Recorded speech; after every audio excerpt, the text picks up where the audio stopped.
80 से शुरू करना है। इसमें सबसे वो ये पहले बता रहा है कि middle meningeal artery passes through the foramen spinosum. ठीक है, अब ना आपके पास जो स्कल होता है, स्कल आपके पास 3 हिस्सों में डिवाइडेड होता है।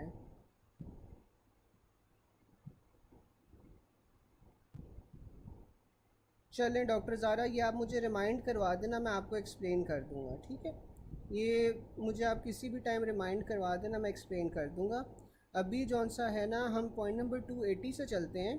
पॉइंट नंबर 280 में हमें वो ये बता रहा है कि जो स्कल है ना, स्कल बेसिकली हमारे पास 3 कंपोनेंट्स में डिवाइडेड होता है। ठीक है, interior cranial fossa, middle cranial fossa और पोस्टीरियर क्रेनियल फोसा। ठीक है,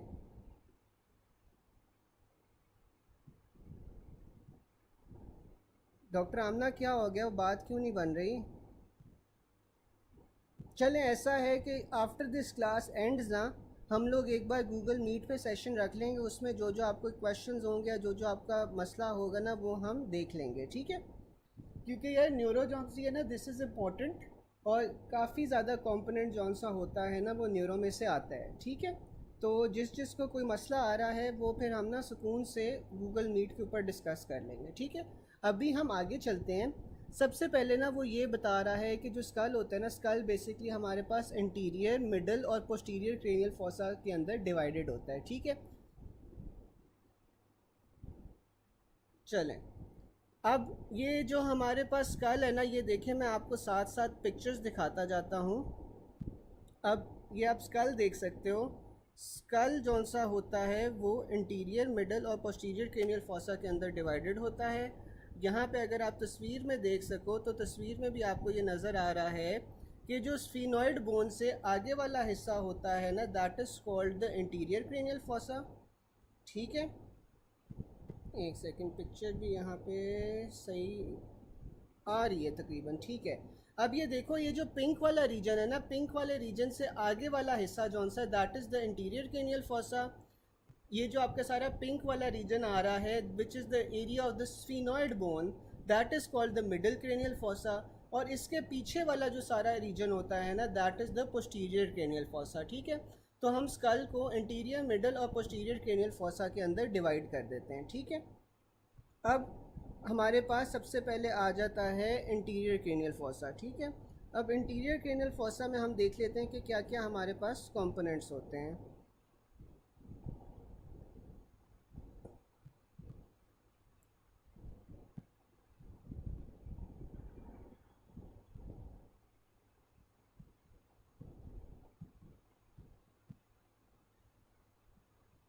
अब आप लोग ये देख सकते हो कि जो ब्लू वाला रीजन है ना, this is the interior cranial fossa. ठीक है, ये जो आपको सामने ब्लू वाला रीजन नज़र आ रहा है, this is the interior cranial fossa.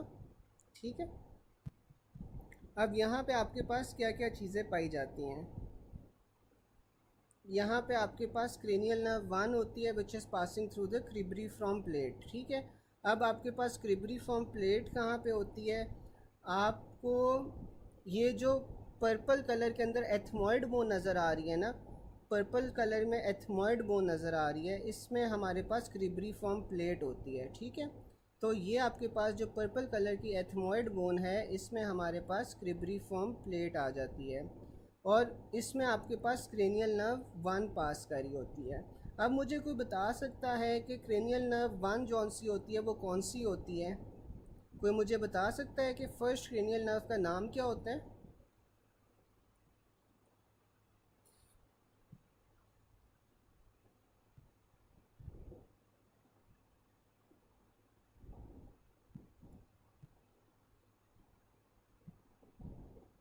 बिल्कुल, ऑल्फैक्टरी नर्व होती है। ठीक है, तो ये आपके पास ना नोज़ से जो आपके पास सेंसेशंस होती हैं स्मेल की, वो डायरेक्टली यहाँ क्रिब्रीफॉर्म प्लेट से आपके पास गुजर के ब्रेन की तरफ जा रही होती हैं। ठीक है, तो यहाँ पे हो गया इंटीरियर क्रेनियल फोसा।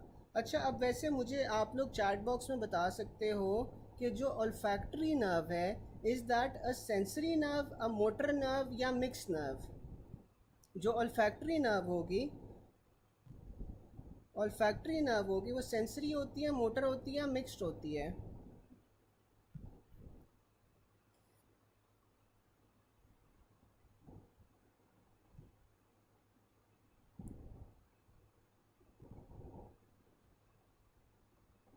बिल्कुल, that is only a sensory nerve.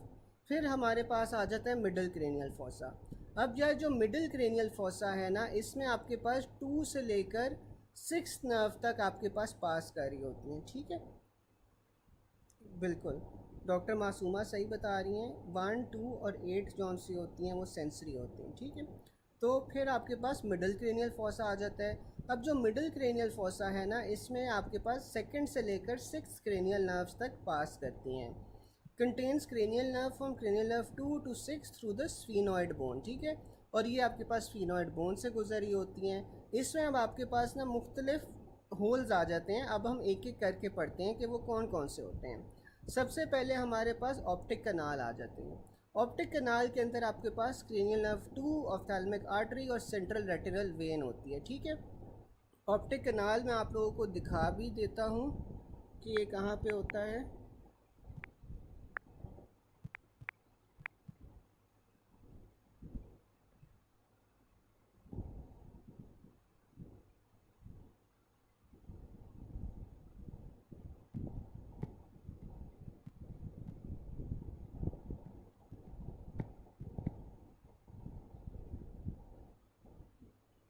अच्छा, अब ये वाली डायग्राम देखो, यहाँ पे आप देख सकते हो कि आपको ऑप्टिक कनाल नज़र आ रहा है। अब एक आपके पास ऑप्टिक कनाल होता है। ऑप्टिक कनाल में से आपके पास क्या क्या चीज़ें आप पास करती हैं? ऑप्टिक कनाल में से हमारे पास क्रेनियल नर्व 2, ऑफ्थैल्मिक आर्टरी और सेंट्रल रेटिनल वेल पास करती है, ठीक है। फिर उसके बाद हमारे पास आ जाता है सुपीरियर ऑर्बिटल फिशर। अब सुपीरियर ऑर्बिटल फिशर में हमारे पास क्रेनियल नर्व 3, 4, 5 और 6, ठीक है, ये पास करी होती है। 5 की भी जौन सी ऑफ्थैल्मिक डिवीजन होती है ना, वो पास करी होती है। Fifth nerve is the trigeminal nerve. Trigeminal nerve के आपके पास फिर 3 कंपोनेंट्स आ जाते हैं। एक आपके पास ऑफ्थैल्मिक होता है, दूसरा मैक्सिलरी होता है, तीसरा मैंडिबुलर होता है, ठीक है।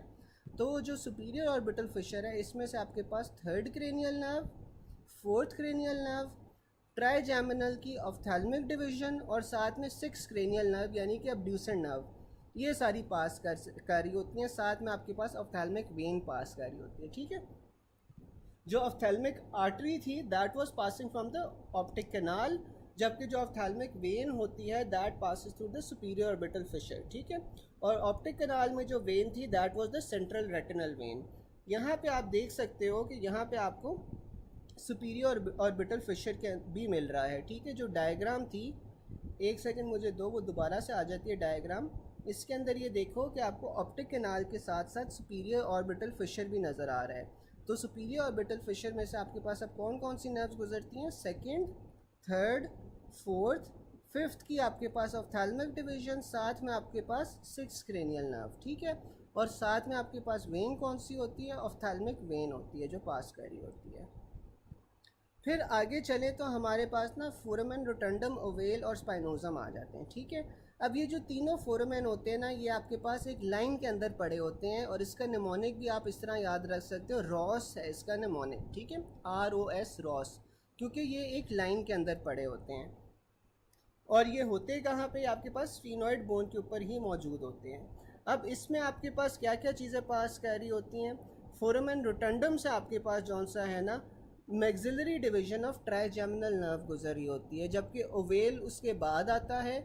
तो ओवेल में से आपके पास mandibular branch of trigeminal nerve गुजरी होती है। अच्छा, अब मुझे आप लोगों में से कौन बता सकता है कि जो फोरामेन ओवेल होता है, एक तो उसने बता दिया कि मैंडिबुलर ब्रांच आपके पास कर रही होती है ऑफ ट्राइजेमिनल नर्व, कोई बाकी कंपोनेंट्स बता सकता है कि आपके पास जो फोरामेन ओवेल है उसमें से आपके पास कौन कौन से कंपोनेंट्स गुजर रहे होते हैं?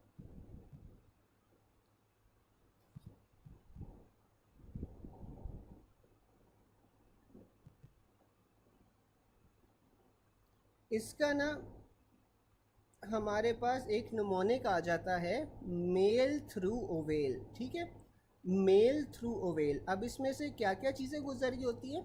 एक तो हमने पढ़ लिया कि मैंडिबुलर नर्व गुजरी होती है। ए से क्या आ जाएगा? एसेसरी मेनिंजियल आर्टरी साथ में पास करी होती है, लेसर पेट्रोजल नर्व पास करी होती है और साथ में अमिसरी वेन पास करी होती है, ठीक है। तो इसका निमोनिक क्या हो गया? मेल थ्रू ओवेल और एम से मैंडिबुलर नर्व, ए से असेसरी मेनिंजियल, एल से लेसर पेट्रोसल और ई से अमिसरी वेन्स। तो ये सारे कंपोनेंट्स होते हैं जो फोरामेन ओवेल में से पास करते हैं। ये आप लोगों को बाकी भी कंपोनेंट्स आने चाहिए क्योंकि ये पेपर में अक्सर आ जाते हैं, ठीक है। बिल्कुल। फिर हमारे पास आ जाते हैं फोरामेन स्पाइनोजम, और फोरामेन स्पाइनोजम में से आपके पास मिडल मेनिंजियल आर्टरी पास कर रही होती है, ठीक है। फिर हमारे पास आ जाता है पोस्टीरियर क्रेनियल फोसा। अब जो पोस्टीरियर क्रेनियल फोसा होता है, यहाँ पे आपके पास कौन कौन सी नर्व्स होती हैं? हमने 6 तक तो पढ़ ली थी ना। 6 तक जौन सी हैं वो हमारे पास कहाँ से पास करी थी? मिडल क्रेनियल फोसा से। और जो आपके पास 2 से 6 थी वो आपके पास गुजर कहाँ से रही थी? वो आपके पास सुपीरियर ऑर्बिटल फिशर में से गुजर रही थी, ठीक है। फिर हमारे पास पोस्टीरियर क्रेनियल फोसा आ जाता है। पोस्टीरियर क्रेनियल फोसा में आपके पास 7 से लेकर 12 तक जो बाकी क्रेनियल नर्व्स बच जाती हैं वो सारी की सारी आपके पास ये पोस्टीरियर क्रेनियल फोसा से गुजरी होती है। इसमें आपके पास 7 से 12 तक हैं। और यहाँ पे आपके पास सबसे पहले आता है इंटरनल ऑडिटरी मीएटस, या इसे इंटरनल अकूस्टिक मीएटस भी कहते हैं। तो ये जो इंटरनल ऑडिटरी या इंटरनल अकूस्टिक मीएटस है, इसमें आपके पास 7th और 8th क्रेनियल नर्व गुजरी होती हैं।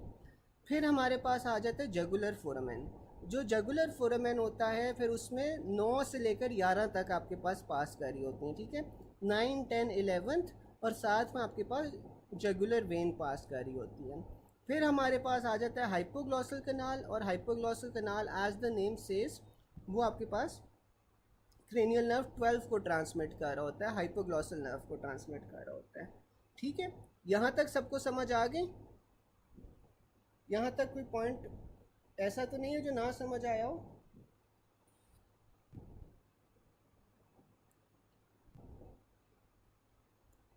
यहाँ तक सब क्लियर है? चले, फिर हमारे पास ना आ जाती है mandibular branch of trigeminal nerve. अब हमने पढ़ा था कि जो mandibular branch of trigeminal nerve थी इसका निमोनिक वही था मेल थ्रू ओवेल। तो ये आपके पास फोरामेन ओवेल से गुजरी होती हैं, ठीक है। फिर हमारे पास आ जाती है वेगस नर्व। अब जो वेगस नर्व है वो हमने पढ़ा था कि जो 9, 10th और 11th क्रेनियल नर्व्स थी वो पोस्टीरियर क्रेनियल फोसा में थी, और पोस्टीरियर क्रेनियल फोसा में जो जगुलर फोरामेन था वहाँ से गुजर रही थी, ठीक है। फिर आ जाता है, फिर हमारे पास आ जाता है क्या नाम है, abducens nerve passes through the cavernous sinus. अब यार ये जो कवर्नस साइनस होता है ना, ये बेसिकली आपके पास वीनस ड्रेनेज के अंदर इन्वॉल्व होता है, ठीक है। और कवर्नस साइनस में से आपके पास कौन कौन सी क्रेनियल नर्व्स गुजरी होती हैं? कोई मुझे बता सकता है? कवर्नस साइनस में से कौन कौन सी क्रेनियल नर्व्स गुजरी होती हैं?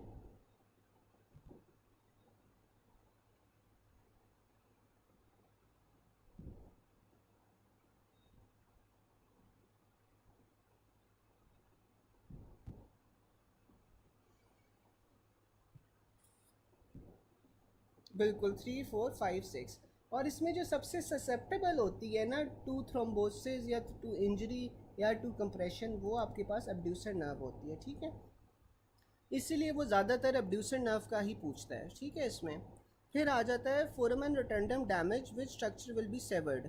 तो फोरामेन रोटंडम अगर डैमेज्ड है तो आपके पास कौन सी नर्व सेवर्ड होगी? आपके पास मैक्सिलरी ब्रांच ऑफ ट्राइजेमिनल होगी। इसका निमोनिक हमने रॉस पढ़ा था ना। तो जो रोटंडम है वहाँ से आपके पास मैक्सिलरी डिवीजन गुजरी थी। जो ओवेल था, ओवेल से आपके पास फिर मैंडिबुलर डिवीजन गुजर रही थी। और जो फोरामेन स्पाइनोजम था वहाँ से मिडल मेनिंजियल आर्टरी गुजर रही थी, ठीक है। फिर अगला वही वो बता रहा है कि middle meningeal artery in the foramen spinosum, accessory nerve will pass to the jugular foramen. 9, 10, 11 jugular foramen से पास कर रहे थे।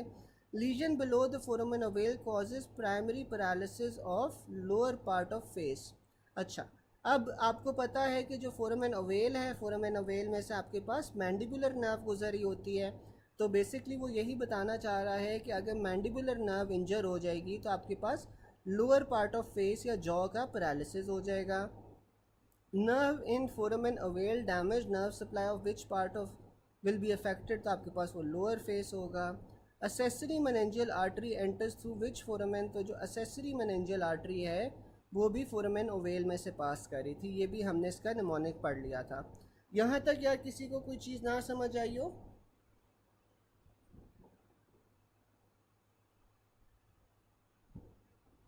यहाँ तक सब क्लियर है?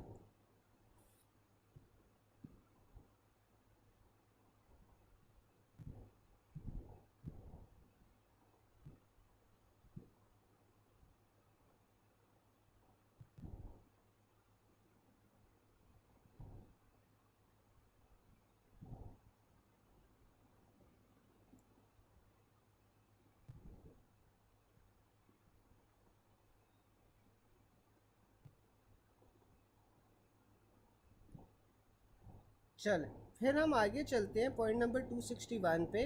पॉइंट नंबर 261 पे वो ये बता रहा है कि एक ट्यूमर है which is compressing the optic chiasma would cause bitemporal hemianopia. ठीक है।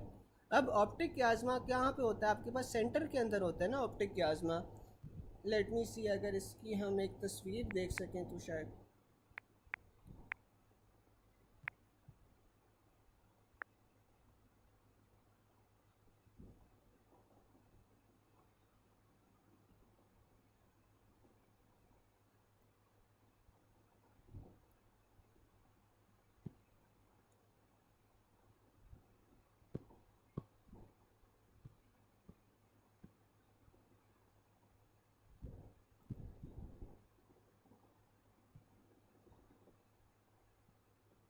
यही वाली तस्वीर हम देख लेते हैं।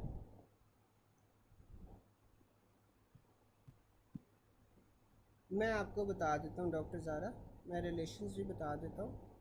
सबसे पहले हम देख तो लें। अच्छा, अब ये देखिए कि जो आपके पास ऑप्टिक क्याज्मा होता है ना, ये आपको नंबर 1 के ऊपर नज़र आ रहा है, ऑप्टिक क्याज्म। ठीक है। अब ये जो ऑप्टिक क्याज्म है ना, अगर यहाँ पे हम, ठीक है डॉक्टर साहबा, मैं बता देता हूँ। सबसे पहले आप ये देखो कि आपके पास नंबर 1 के ऊपर कहाँ पे ऑप्टिक क्याज्म के ऊपर इंजरी हो रही है। ठीक है। अब ऑप्टिक क्याज्म के ऊपर अगर इंजरी हो रही है, नंबर 1 पे लीजन है, तो हमारे पास क्या होगा? बायोटेम्पोरल हेमियोनोपिया होगा। और बायोटेम्पोरल हेमियोनोपिया भी आप ये नंबर 1 के ऊपर लीजन देख सकते हो कि दोनों साइड्स के आपके पास जो टेम्पोरल विजन है ना, वो लूज़ हो गई है। ठीक है। तो दोनों साइड्स की हमारे पास टेम्पोरल विजन लूज़ हो जाएगी, तो इसे हम बायोटेम्पोरल हेमियोनोपिया कहते हैं। और ये कब होता है? जब हमारे पास ऑप्टिक क्याज्म की इंजरी हो जाए। ठीक है।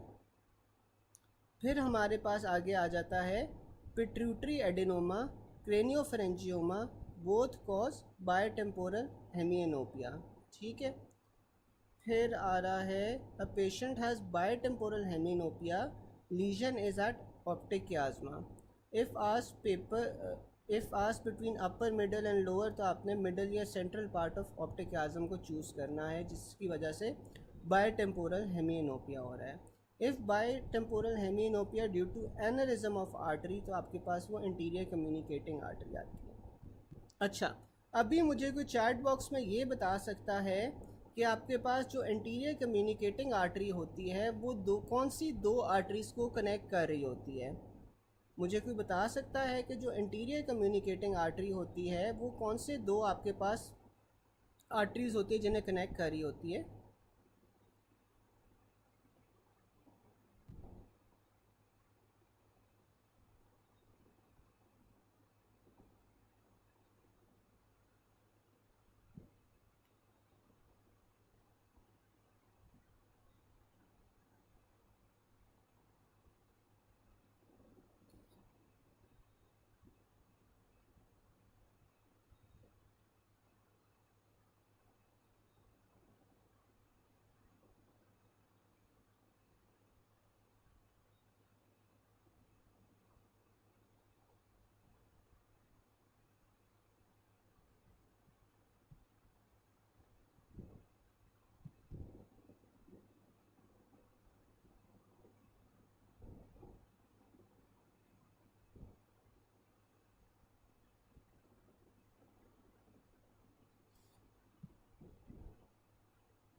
बिल्कुल हमारे पास इंटीरियर सेरिब्रल आर्टरीज़ को आपस में कनेक्ट कर रही होती है, ठीक है।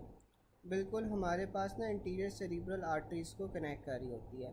अच्छा, अब सबसे पहले ना हम रिलेशंस देख लेते हैं। ये जैसे डॉक्टर साहिबा कह रही थी, हम लोग रिलेशंस देख लेते हैं ताकि हम लोगों को आगे समझ आ सकें, ठीक है। नहीं नहीं, डॉक्टर नसरीन इंटरनल करोटिड और इंटीरियर सेरिब्रल को तो नहीं, दोनों साइड्स की जो इंटीरियर सेरिब्रल आर्टरीज होती है ना, उन्हें बेसिकली ये कनेक्ट कर रही होती है, ठीक है।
अच्छा, अब ना हम पिट्यूटरी ग्लैंड के रिलेशंस को देख लेते हैं, ठीक है।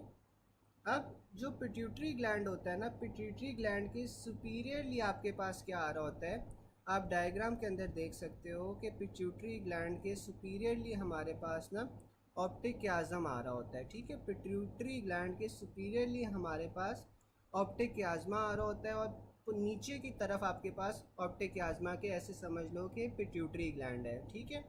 और इसके अलावा पिट्यूटरी ग्लैंड के आपके पास सुपीरियरली जौन सा होता है वो ऑप्टिक क्याज्मा के साथ साथ हाइपोथैलेमस भी होता है, ठीक है। फिर हम देख लेते हैं कि जो पिट्यूटरी ग्लैंड के नीचे होता है, पिट्यूटरी ग्लैंड के नीचे हमारे पास स्फीनॉइड साइनस आ जाता है, ठीक है। ये आप डायग्राम में देख सकते हो कि पिट्यूटरी ग्लैंड के नीचे हमारे पास स्फीनॉइड साइनस आ रहा है, ठीक है। उसके बाद जो इंटीरियर रिलेशन है, आगे की तरफ आपके पास क्या आ जाएगी, आगे की तरफ पिट्यूटरी ग्लैंड के स्फीनॉइड बोन आ जाती है, ठीक है। आगे की तरफ हमारे पास स्फीनॉइड बोन आ जाती है। लैटरली जॉनसन है पिट्यूटरी ग्लैंड के दोनों तरफ आप देख सकते हो डायग्राम में कि आपको जो चीज़ मिल रही है that is the cavernous sinus, ठीक है। तो लैटरली आपके पास पिट्यूटरी ग्लैंड के कैवर्नस साइनस आ रहा है, और कैवर्नस साइनस की वो सारी नर्व्स आ रही हैं जो हमने पढ़ी थी, ठीक है। उसके बाद पोस्टीरियरली अगर आप देखो तो पोस्टीरियरली आपके पास पार्ट ऑफ स्फीनॉइड बोन आती है जिसे हम डॉर्सम सेला कहते हैं, ठीक है, which is the posterior wall of the sella turcica. और साथ में आपके पास बेजिलर आर्टरी और पॉन्स वगैरह आपके पास ये पोस्टीरियरली आ जाते हैं पिट्यूटरी ग्लैंड के, ठीक है। ये रिलेशन सबको समझ आ गए हैं?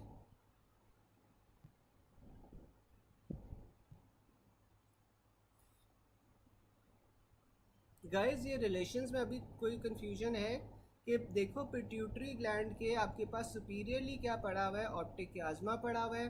लैटरली जौन सा है ना आपके पास पिट्यूटरी ग्लैंड के कैवर्नस साइनस पड़ा होता है, ठीक है। फिर अगर आप इंफीरियरली आ जाओ, इंफीरियरली आ जाओ तो आपके पास फिर स्फीनॉइड एयर साइनसिस पड़े होते हैं। आगे की तरफ देखो तो आपके पास स्फीनॉइड बोन पड़ी होगी।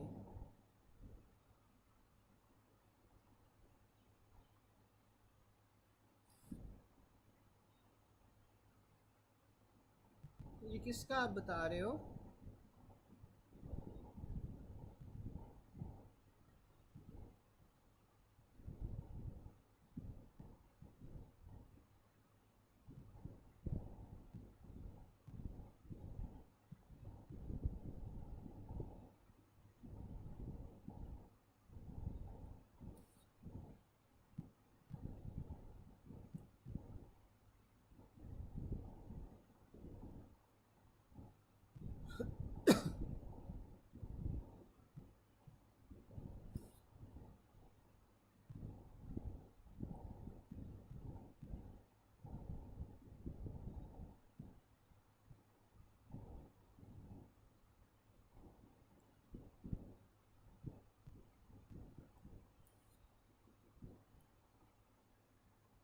इंटीरियर रिलेशन में बिल्कुल आपके पास ऑप्टिक नर्व भी आ जाती है, ऑप्टिक नर्व भी आपके पास इंटीरियर रिलेशन में आ जाती है।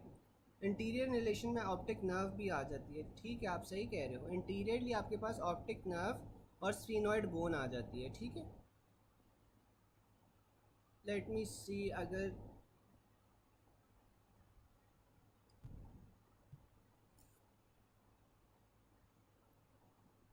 ठीक है डॉक्टर साहब, इंटीरियरली आपके पास ऑप्टिक नर्व भी आ जाएगी। ये देखें यहाँ पे ये ऑप्टिक नर्व भी उसने दिखाई हुई है।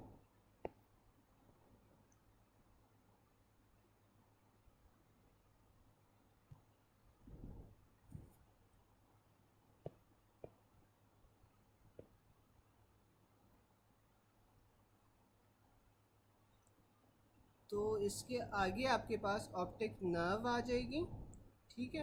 ऑप्टिक नर्व के साथ साथ आपके पास स्फीनॉइड बोन आ जाएगी। ऊपर की तरफ आपके पास क्या आ जाएगा, पिट्यूटरी ग्लैंड के। कोई मुझे बता सकता है सुपीरियरली क्या रिलेशन होगा, फिर ऑप्टिक याज्मा होगा। नीचे की तरफ आपके पास जौन सा स्फीनॉइड साइनसेस होंगे और लैटरली आपके पास कैवर्नस साइनस होगा, ठीक है ना। अच्छा, अब हम एक बार इसमें देख लेते हैं कि अब ये देखो कि पेशेंट है, tumour compressing the optic chiasma will result in precocious puberty, ठीक है। तो अगर आपके पास कोई पिट्यूटरी का ट्यूमर हो जाए, पिट्यूटरी के ट्यूमर की वजह से वो क्या होगा, ऑप्टिक याज्म जौन सा है वो कंप्रेस होगा, क्योंकि ऑप्टिक याज्म उसके सुपीरियरली पड़ा होता है, ठीक है, जिस वजह से आपके पास पे प्रीकॉशियस प्यूबर्टी होती है। फिर आ जाता है prolactin raised in infertility will be the cause of microprolactinaemia. अगर आपके पास प्रोलैक्टिन रेज्ड है साथ में इनफर्टिलिटी है तो आपके पास माइक्रोप्रोलैक्टिनोमा होगा। A patient suffer from bitemporal hemianopia with raised prolactin, most likely condition associated with it, तो आपके पास वो पिट्यूटरी एडिनोमा होगा। जो पिट्यूटरी एडिनोमा होगा वो अगेन आपके पास ऑप्टिक याज्म को कंप्रेस कर रहा होगा। Left leg hemiplegia with lower face weakness and bitemporal hemianopia, तो आपके पास ये पिट्यूटरी ग्लैंड का ट्यूमर होगा, ठीक है। फिर हमारे पास आ जाता है,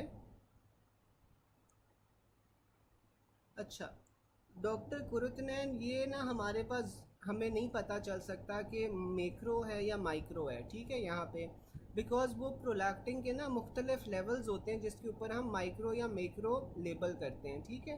तो यहाँ पे आपके पास दोनों में से एक ही ऑप्शन दिया होगा। यहाँ पे जो बेस्ट ऑप्शन बन रहा होगा वो हमारे पास माइक्रो प्रोलैक्टिनोमा बन रहा होगा, इस वजह से उसने यहाँ पे माइक्रो लिखा हुआ है। वैसे मैक्रो भी हो सकता है, आप सही कह रहे हो, लेकिन वो डिपेंड करेगा on the levels of prolactin, ठीक है। फिर हमारे पास आ रहा है a patient with raised prolactin having bitemporal hemianopia, pathology most likely in pituitary gland, tumour pituitary tumour compressing the optic chiasm will cause bitemporal hemianopia. Women, बिल्कुल वो लेवल्स पे डिपेंड करेगा ना, तो लेवल्स तो उसने यहाँ पे दिए ही नहीं हुए। फिर आ जाता है pituitary tumour compressing optic chiasma will cause bitemporal hemianopia. A women with pituitary tumour causing increased prolactin, amenorrhea and bitemporal heminopia. Affected part is middle part of optic chiasm. Para 2 amenorrhea for 6 months but not pregnant, although she notices milk coming out of her nipples. तो again ये आपके पास prolactinoma है, क्योंकि आपके पास pituitary का tumour है, साथ में आपके पास बायोटेम्पोरल हेमिनोपिया हो रहा है, ठीक है। तो इस वजह से आपके पास हाइपर प्रोलैक्टिनीमिया हो रहा है। पिट्यूटरी एडिनोमा इन्वेड्स विच बोन, तो पिट्यूटरी एडिनोमा आपके पास स्फीनॉइड बोन को इन्वेड करती है। और स्फीनॉइड बोन का पिट्यूटरी के साथ क्या रिलेशन होता है, मुझे कोई चैट बॉक्स में बता सकता है कि जो पिट्यूटरी एडिनोमा होता है उसका स्फीनॉइड बोन के साथ क्या रिलेशन होगा।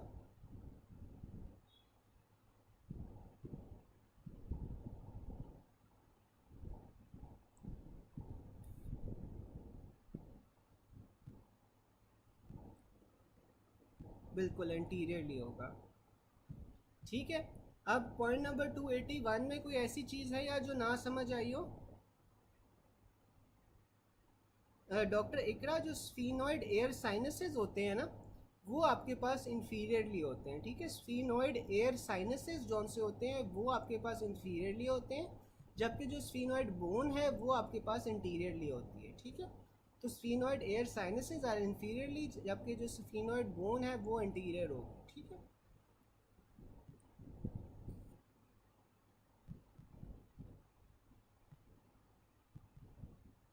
अच्छा, यहाँ तक यार पॉइंट नंबर 281 में किसी को कोई चीज़ ना समझ आई हो?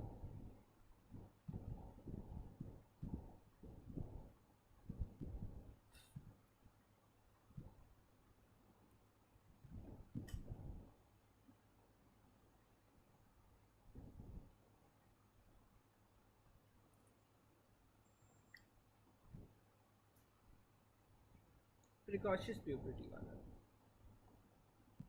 ठीक है।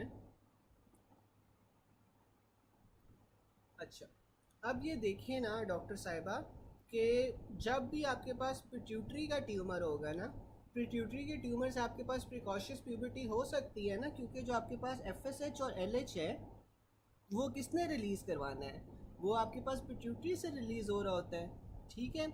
प्रिकॉशियस प्यूबर्टी का बेसिकली मतलब क्या होता है कि उम्र से पहले प्यूबर्टी हो जाना, ठीक है। तो एज से पहले प्यूबर्टी हो जाने को हम प्रिकॉशियस प्यूबर्टी कहते हैं। अब जो एफएसएच और एलएच है वो आपके पास इंटीरियर पिट्यूटरी से निकल रहा है, और अगर आपके पास पिट्यूटरी एडिनोमा होगा तो आपके पास एक्सेसिव एफएसएच और एलएच निकलेगी, जिस वजह से आपके पास प्रिकॉशियस प्यूबर्टी हो सकती है। और साथ में हमें ये भी पता है कि जो पिट्यूटरी का ट्यूमर होता है वो ऑप्टिक कियाज्म को कंप्रेस कर रहा होता है, क्योंकि वो उसके बिल्कुल नीचे पड़ा होता है, ठीक है। डॉक्टर ज़ारा समझ आ गई?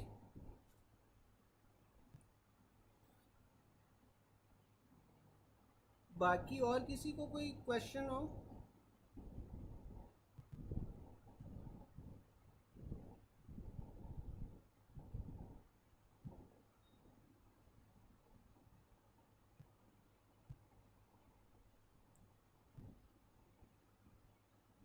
और तो कोई क्वेश्चन नहीं है किसी को? आगे चले।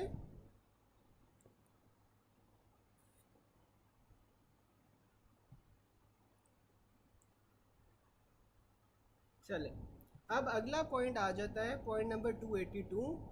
पॉइंट नंबर 282 में वो ये बताता है कि interior extension of pituitary adenoma will compress the optic nerve. अब जिस तरह आप लोगों ने खुद ही बताया था कि जो ऑप्टिक नर्व होती है वो इंटीरियरली होती है, ठीक है। तो ऑप्टिक नर्व इंटीरियरली होगी, तो अगर पिट्यूटरी एडेनोमा की इंटीरियर एक्सटेंशन तो वो आपके पास फिर ऑप्टिक नर्व को कंप्रेस करेगी। सुपीरियरली आपके पास क्या था? सुपीरियरली ऑप्टिक कियाज्मा था, और लैटरली हमारे पास क्या चीज़ें थी? लैटरली हमारे पास कैवर्नस साइनस थी, ठीक है। फिर हम पॉइंट नंबर 283 की तरफ चलते हैं कि a 25-year-old female complains of galactorrhoea and secondary amenorrhoea. Her serum prolactin is 6000 with no other signs of compression. तो क्या डायग्नोसिस है हमारे पास यहाँ पे? मिक्रोप्रोलैक्टिनोमा। अब जिस तरह डॉक्टर साहिबा ने पहले बताया था कि अगर आपके पास प्रोलैक्टिन के लेवल्स 1000 से कम हैं तो ये आपके पास क्यों होगा? ये आपके पास स्ट्रेस की वजह से हो सकता है या ड्रग्स की वजह से हो सकता है। अगर 1000 से लेकर 5000 तक लेवल्स आ रहे हैं प्रोलैक्टिन के, तो इसका क्या मतलब हुआ कि आपके पास माइक्रो एडिनोमा है। और अगर आपके पास 5000 से ग्रेटर लेवल्स आ रहे हैं तो आपके पास फिर मैक्रो एडिनोमा होगा, ठीक है। फिर आ जाता है most common neural tube defect is spina bifida, ठीक है। अब स्पाइना बाइफिडा जौन सा होता है वो सबसे कॉमन न्यूरल ट्यूब डिफेक्ट है। अब बेसिकली होता क्या है कि आपके पास ना एक न्यूरल ट्यूब बनती है। अब ये जो न्यूरल ट्यूब है ना, इसने सुपीरियरली और इन्फीरियरली दोनों साइड्स पे फ्यूज़ होना होता है, ठीक है। जो ऊपर वाला सुराख होता है उससे आप कहते हो सुपीरियर न्यूरोपोर, जो नीचे वाला सुराख होता है न्यूरल ट्यूब के उससे आप कहते हो इन्फीरियर न्यूरोपोर, ठीक है।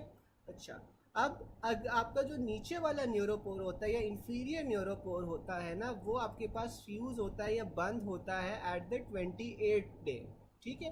अच्छा, अब आप में से मुझे कोई बता सकता है कि नीचे वाला तो 28वें दिन के ऊपर बंद हो गया, जो सुपीरियर न्यूरोपोर होता है वो कौन से दिन पे बंद होता है? कोई मुझे चैट बॉक्स में बता सकता है?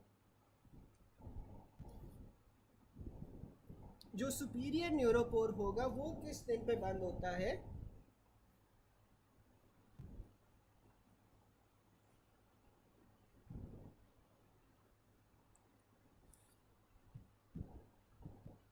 बिल्कुल डॉक्टर मीशा सही बता रही है, वो 25th डे के ऊपर बंद होता है, ठीक है। तो सुपीरियर वाला 25th डे पे बंद होगा, नीचे वाला आपके पास 28 डे पे बंद होगा, ठीक है। अब अगर नीचे वाला बंद नहीं होता ना, मैं डॉक्टर नसरीन रिपीट कर देता हूँ।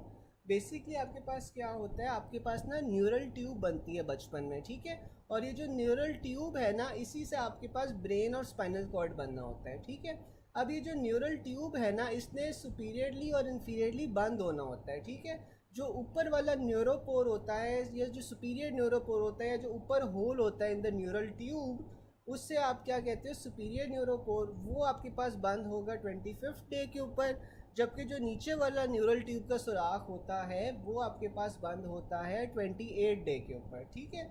अब लेट सपोज कि आपके पास जो सुपीरियर न्यूरोपोर है वो बंद नहीं होता 25th डे के ऊपर, तो आपके पास कौन सी कंडीशन होती है, मुझे कोई चैट बॉक्स में बता सकता है कि अगर सुपीरियर न्यूरोपोर बंद नहीं होगा तो आपके पास फिर कौन सी कंडीशन होगी।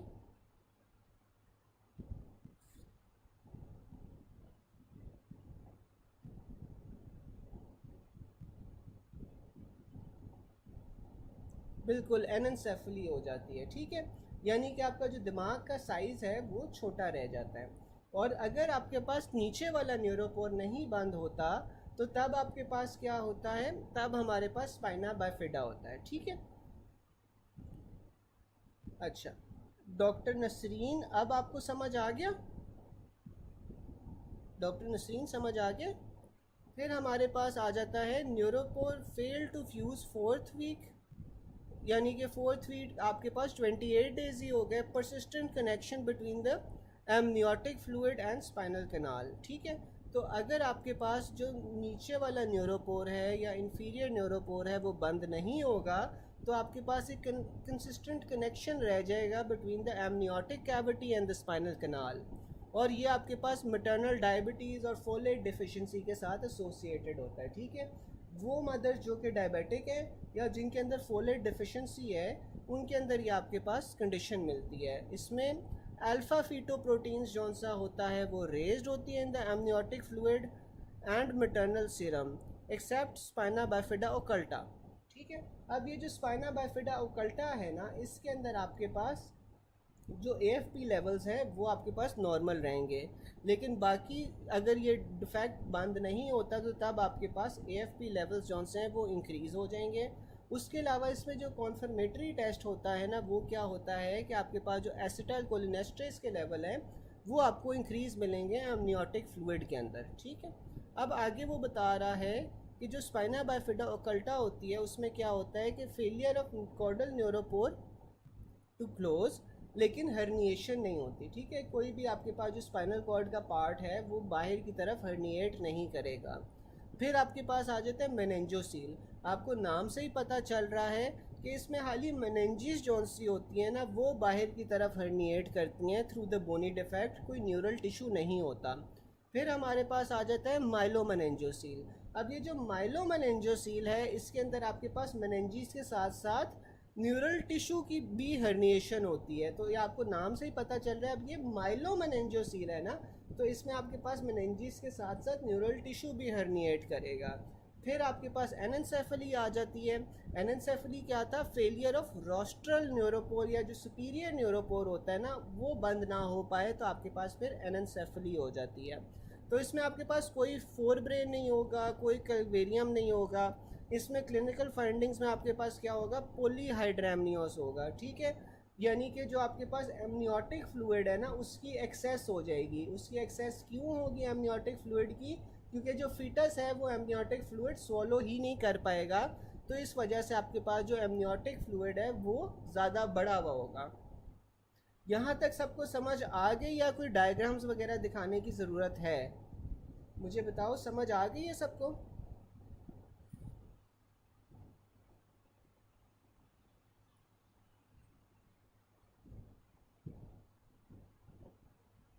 अच्छा फिर हम MCQs देख लेते हैं।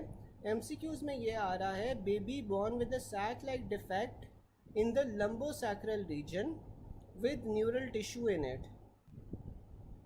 चलें ठीक है। फिर वो आगे बता रहा है कि बेबी पैदा हुआ है with a sac like defect in the lumbosacral region, और उसमें आपके पास न्यूरल टिश्यू भी मिल रहा है। तो अगर न्यूरल टिश्यू भी मिल रहा होगा तो आपके पास फिर क्या होगा, माइलोमेनिंजियोसील होगा। ठीक है। फिर हमारे पास आ जाता है baby born with a sac like defect in the lumbosacral region without neural tissue. तो अगर विदाउट न्यूरल टिश्यू है तो फिर हमारे पास ये मेनिंजियोसील हो जाएगा। Spina bifida occurs due to failure of vertebra in which vertebral arches do not fuse. ठीक है ना। तो इसमें आपके पास बेसिकली क्या हो रहा है कि वर्टेब्रल आर्चेस फ्यूज़ नहीं हो रही, जिस वजह से आपके पास एक बोनी डिफेक्ट पैदा हो गया है। फिर आ रहा है a 16 weeks pregnant lady with ultrasound finding increased amniotic fluid was advised to do beta HCG and after 2 weeks later AFP comes out to be raised. तो ये आपके पास फिर एनेंसेफली होगी, क्योंकि एनेंसेफली में क्या होता था कि जो एमनियोटिक फ्लूइड था वो आपके पास इंक्रीज़ हो जाता था, पॉलीहाइड्रेमनियोस आपको मिलता था। ठीक है। और साथ में क्योंकि ये एक न्यूरल ट्यूब डिफेक्ट है तो आपके पास जो अल्फ़ा फीटोप्रोटीन के लेवल्स हैं वो भी रेज्ड होंगे। ठीक है। Everyone clear up till now? आगे चले।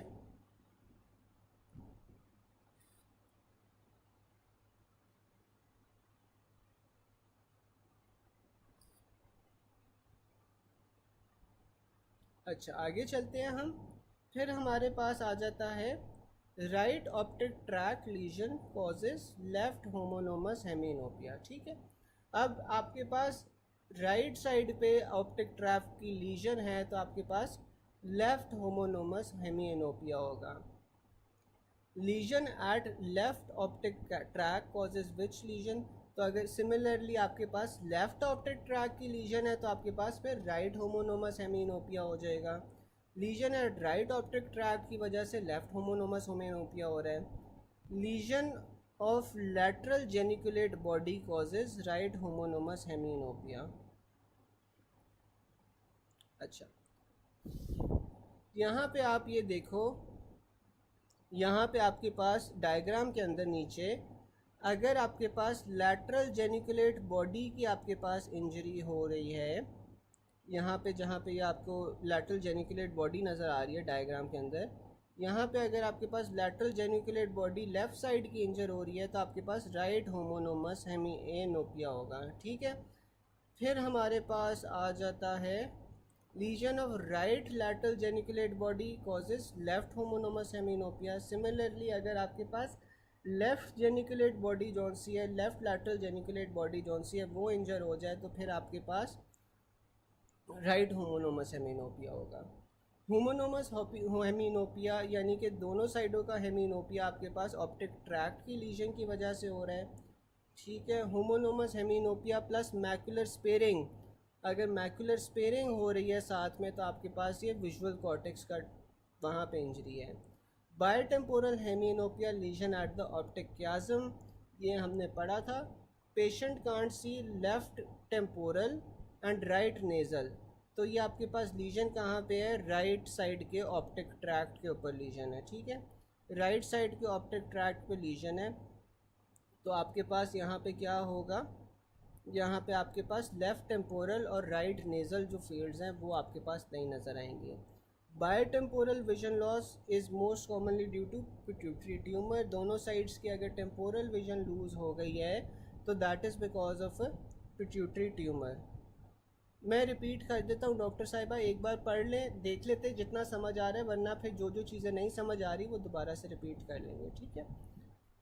फिर हमारे पास आ रहा है bitemporal vision loss is most commonly due cause by pituitary tumour. Patient hemiplegia on the left side, motor neuron lesion plus homonymous hemianopia. Lesion कहाँ पे होगा, फोर ब्रेन पे होगा। Frontal lobe tumour in lady with optic tract affected will lead to homonymous hemianopia. अच्छा, अब हम ये diagram देखते हैं, डायग्राम के ज़रिए ना हम चीज़ें समझने की कोशिश करते हैं। अब सबसे पहले ना वो हमें ये बता रहा है पॉइंट नंबर 1 के अंदर कि total blindness of right eye due to complete lesion of the right optic tract. ठीक है।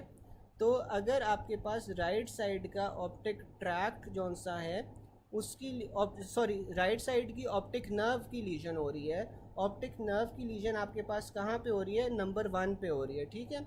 नंबर 1 के ऊपर आपके पास ऑप्टिक नर्व की लीजन हो रही है।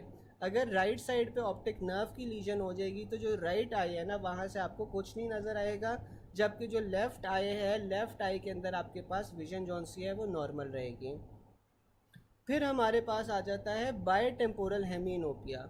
अब जो बाय टेम्पोरल हेमियोनोपिया था, यानी कि दोनों साइड्स की जो टेम्पोरल विजन है वो लूज़ हो रही है, तो ये हमने पढ़ा था जब मिड लाइन के ऊपर आपके पास इंजरी होती है या ऑप्टिक क्याज़म की इंजरी होती है, सेंट्रल पार्ट ऑफ ऑप्टिक क्याज़म की, तो तब आपके पास बाय टेम्पोरल हेमियोनोपिया आ जाता है, ठीक है।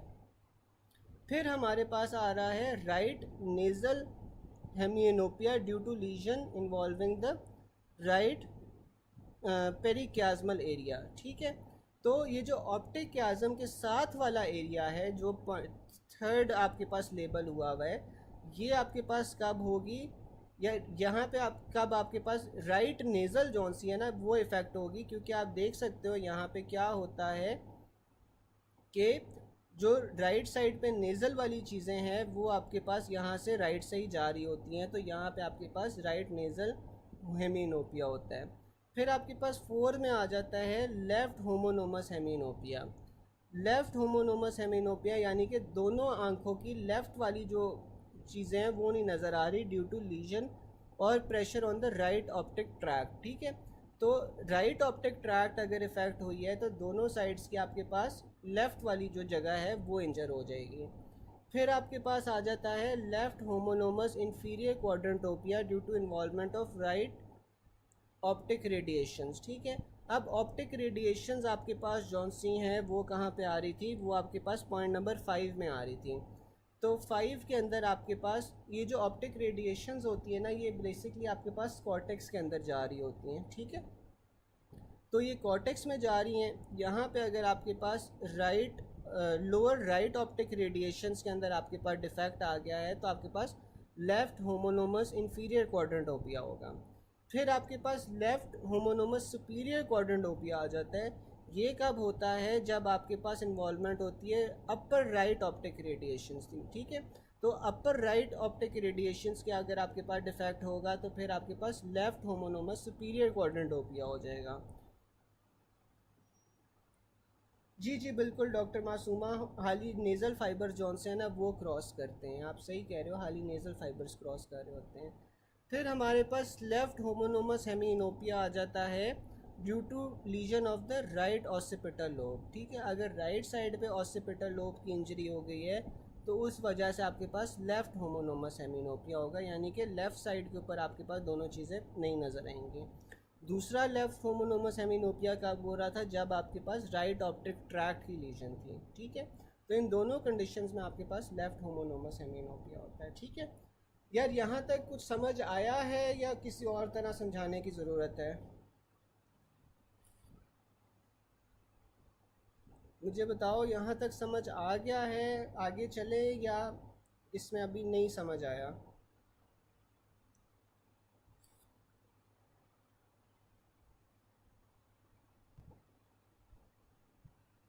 अच्छा, डॉक्टर नसरीन को क्लियर है, बाकी सबको? चलें।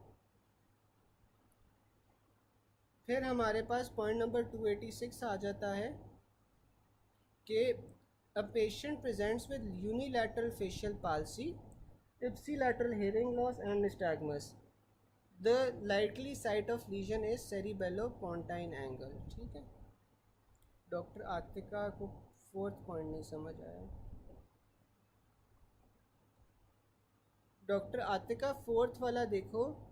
फोर्थ में आपके पास इंजरी कहाँ पे हो रही है? आपके पास राइट ऑप्टिक ट्रैक्ट के अंदर इंजरी हो रही है। तो राइट ऑप्टिक ट्रैक्ट की इंजरी की वजह से आपके पास दोनों साइड्स की जो लेफ़्ट वाली है ना वो आपके पास इंजर हो जाएगी, क्योंकि यहाँ पे आपके पास क्या होता है कि हाली जो नेज़ल फाइबर्स होते हैं ना, नेज़ल फाइबर्स आपके पास क्रॉस कर रहे होते हैं, ठीक है। तो इस वजह से यहाँ पे हाली लेफ़्ट होमोनोमस हेमिन होते हैं।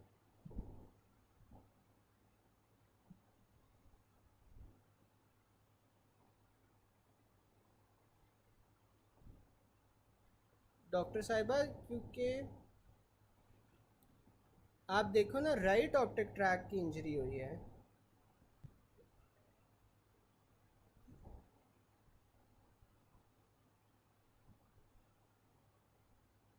राइट साइड के ट्रैक की इंजरी हुई है ना, तो इस वजह से लेफ़्ट वाली दोनों चले गए हैं।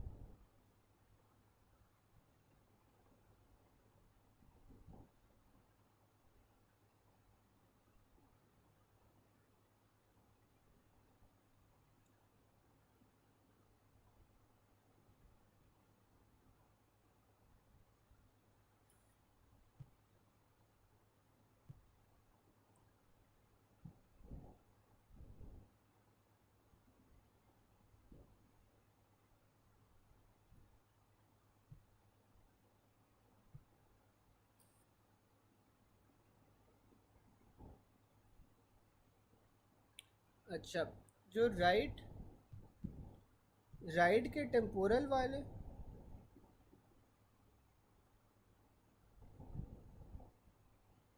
अच्छा, इसमें आप ये देखो कि राइट साइड का ऑप्टिक ट्रैक्ट है, तो राइट साइड के ऑप्टिक ट्रैक्ट के अंदर आपके पास लेफ़्ट साइड का नेज़ल जाएगा और राइट साइड का टेम्पोरल जाएगा, ऐसा ही है ना? लेफ़्ट साइड का नेज़ल जाएगा और राइट साइड का टेम्पोरल जाएगा।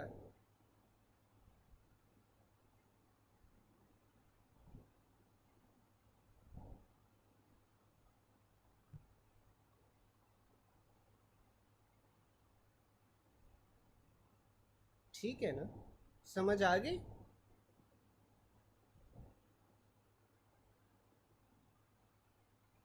नेज़ल फील्ड, बिल्कुल नेज़ल फील्ड आपके पास लेफ़्ट में जाती है और राइट साइड पे टेम्पोरल फील्ड जाती है, ठीक है? तो राइट साइड पे आपके पास टेम्पोरल फील्ड जाएगी, लेफ़्ट साइड के ऊपर जौन से आपके पास नेज़ल जाएगी। फिर हमारे पास आगे आ जाता है कि पॉइंट नंबर 286 में वो ये बता रहा है कि a patient presents with unilateral facial palsy, ipsilateral hearing loss and nystagmus, the likely site of lesion is cerebellopontine angle, ठीक है? तो आपके पास जो सेरिबेलम था, सेरिबेलम के हमारे पास क्या क्या फीचर्स थे कि जब आपके पास सेरिबेलर लीजन होती है तो इसमें आपको इंटेंशन ट्रेमर्स मिलते हैं, यानी कि कोई काम करते हुए आपको जौन सा है ना वो ट्रेमर्स मिलेंगे, कोर्स ट्रेमर्स होंगे, फाइन ट्रेमर्स नहीं होंगे। फिर आपके पास इसमें निस्टैग्मस आ जाता है, डिस्डाइडोकाइनेसिया आ जाता है। डिस्डाइडोकाइनेसिया क्या होता है? That is the impaired ability to perform rapid altering movements. फिर आपके पास डिसमेट्रिया आ जाता है। डिसमेट्रिया क्या होता है? Inability to perform point to point movements और एबनॉर्मल फिंगर नोज टेस्ट।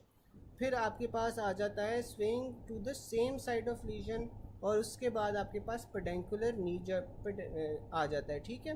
तो ये सारे आपके पास सेरिबेलर लीजन के साइंस होते हैं। इसमें आपको क्या मिलेगा?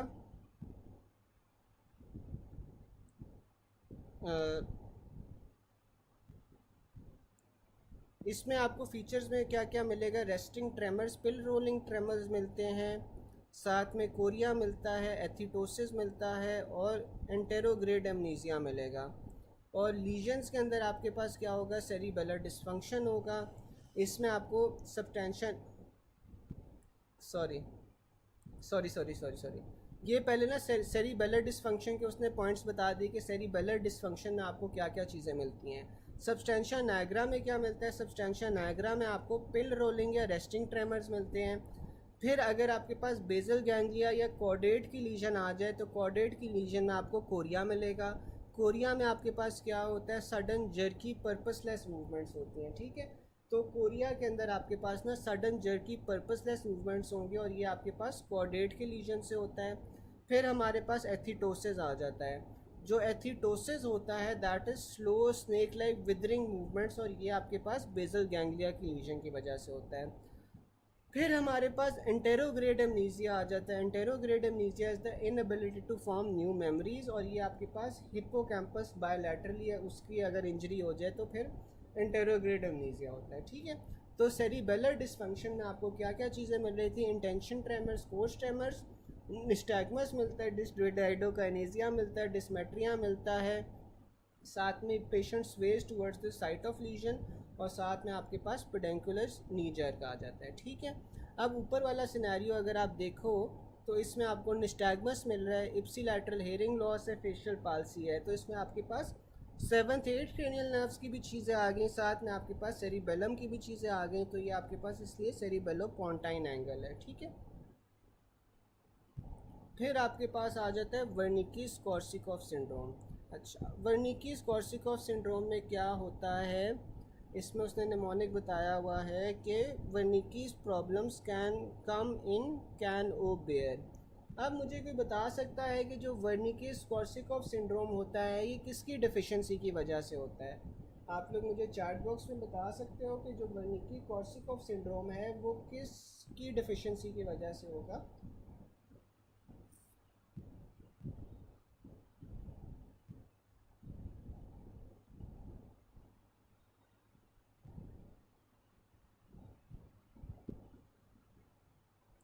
बिल्कुल थायमीन डिफिशिएंसी से होता है, ठीक है।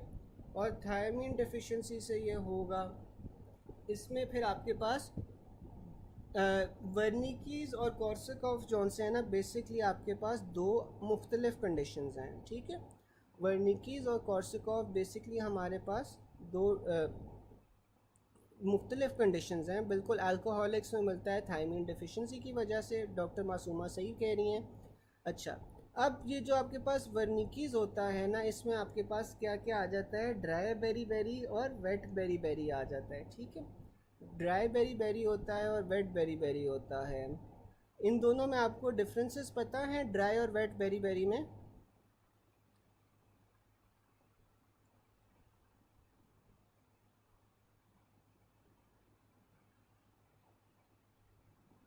ड्राई बेरी बेरी में ना बेसिकली आपके पास जो न्यूरॉन्स होते हैं उसके अंदर माइलिनेशन नहीं हो रही होती, ठीक है। और जो वेट बेरी बेरी है इसमें आपको हाई आउटपुट कार्डियक फेलियर मिलता है, ठीक है।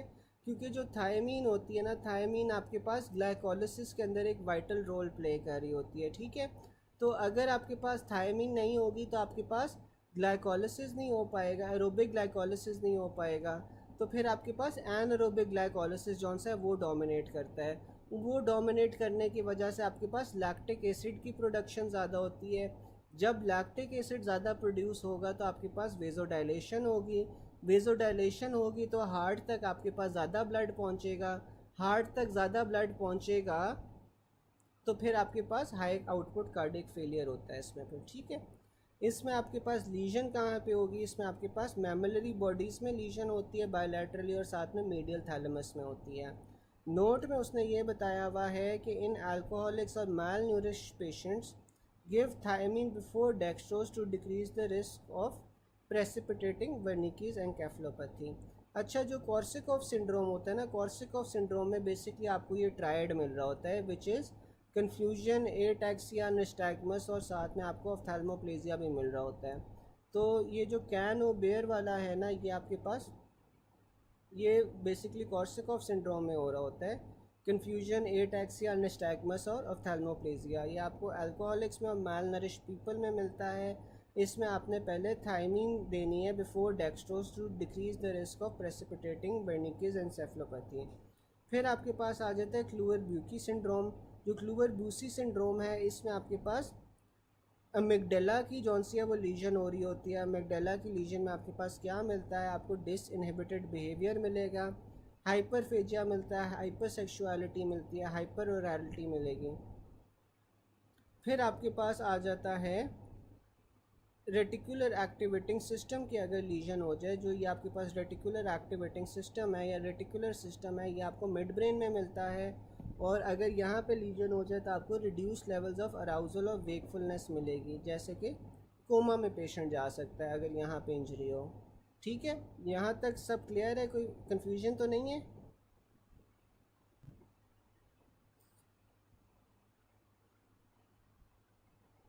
यार यहाँ तक क्लियर है, किसी को कोई कन्फ्यूजन हो?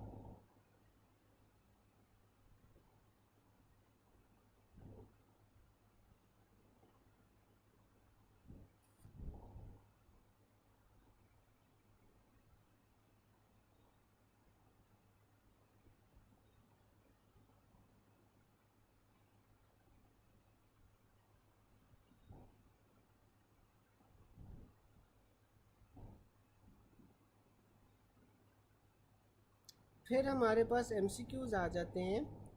एमसीक्यूज़ में वो ये बता रहा है कि जो बेसल गैंग्लिया है they send excitatory signals to the cerebral cortex. ठीक है, जो बेसल गैंग्लिया होते हैं वो आपके पास सेरिब्रल कॉर्टेक्स में एक्साइटेटरी सिग्नल्स भेज रहे होते हैं। A section of caudal pons shows horizontal fibers. These fibers are most likely to consist of middle cerebellar peduncles। ठीक है, तो मैंने आप लोगों को, मुझे याद पड़ता है कि मिडल सेरिबेलर पेडंकल बताया था जो आपके पास पोन्स और सेरिबेलम को कनेक्ट कर रहा होता है। ठीक है, जो मिड ब्रेन और सेरिबेलम को कनेक्ट कर रहा था that was the superior cerebellar peduncle, और जो आपके पास नीचे मेडुला और सेरिबेलम को कनेक्ट करता है that is the inferior cerebellar peduncle. फिर हमारे पास आ जाता है part of brain receives excitatory input from cerebral cortex but does not send it back. तो वो आपके पास सब्सटेंशिया नाइग्रा होता है जो कि आपके पास सेरिब्रल कॉर्टेक्स से एक्साइटेटरी सिग्नल्स तो ले रहा होता है लेकिन वापस नहीं भेजता। A patient having resting tumours resting tremors mask face scenario of parkinsonism. Lesion कहाँ पे है? सब्सटेंशिया नाइग्रा में। Cerebellar lesion occurs all except paralysis of the skeletal muscles.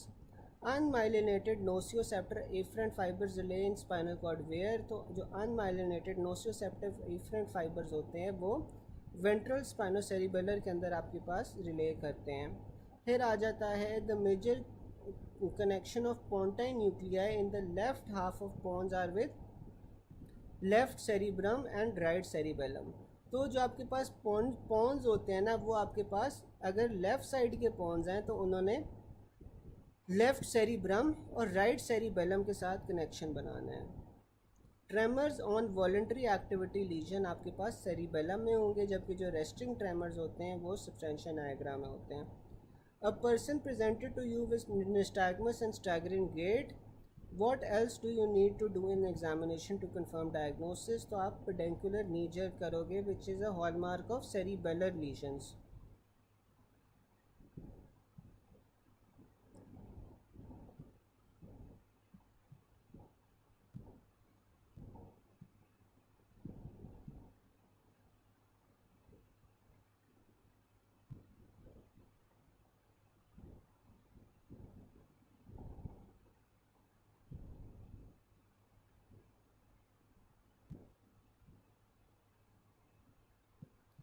हाँ ठीक है डॉक्टर इकरा, आप सही कह रहे हो, ये स्पाइनोथैलेमिक ही होना चाहिए, वेंट्रल स्पाइनोसेरिबेलर नहीं होना चाहिए। आप सही कह रहे हो क्योंकि ये जो अनमाइलिनेटेड नोसियोसेप्टर्स होते हैं ये बेसिकली आपके पास पेन वगैरह या टेम्परेचर या इस तरह की डेंजरस स्टिमुलस लेके जा रहे होते हैं, तो ये आपके पास वेंट्रल स्पाइनोसेरिबेलर नहीं सही हो सकता, ये स्पाइनोथैलेमिक ही होगा, ये स्पाइनोथैलेमिक ही होगा। फिर आपके पास आ जाता है tremors on voluntary activity lesion कहाँ पे होगी? सेरिबेलम में होगी। फिर आ जाता है a person presented to you with nystagmus and staggering gait, what else you need to do in examination? तो आप पेडेंकुलर नी jerk करोगे। A patient is unable to do alternative rapid movements of two hand, तो ये आप dysdiadochokinesia होता है which is a hallmark of cerebellar lesions. अब patient having nystagmus site of lesion क्या होगी? Flocculonodular node. ठीक है, तो सेरिबेलम के अंदर ही आपके पास इस सेंटर के अंदर फ्लोकुलोनोडुलर लोब होता है और इसकी वजह से आपके पास निस्टैग्मस होता है। Flocculonodular lobe is part of the cerebellum, coordinates balance और आई मूवमेंट्स। फोलिया जौन से होते हैं, फोलिया आपके पास सेरिबेलम के अंदर होते हैं। अ 60-year-old patient with tremors are traced, shuffled gait, stoop posture, तो आपके पास लीजन कहाँ पे है? मिड ब्रेन में। ठीक है, फिर आ जाता है closest to crus cerebri is the substantia nigra. तो अगर आप मिड ब्रेन का आप क्रॉस सेक्शन देखो तो उसमें आपको नज़र आ सकता है कि क्रस सेरेब्राई के जो सबसे 7 चीज़ें बड़ी होती हैं वो सब्सटेंशिया नाइग्रा होती हैं। Basal ganglia located in internal capsule medial to the globus pallidus, तो जो बेसल गैंग्लिया होता है that is located in the internal capsule medial to the globus pallidus. A person with diagnosis of parkinsonism which neurons will be damage, तो आपके पास substantia nigra होगा। Arbor vitae is branching pattern of the cerebellum, ये मैं एक second दिखा भी देता हूँ।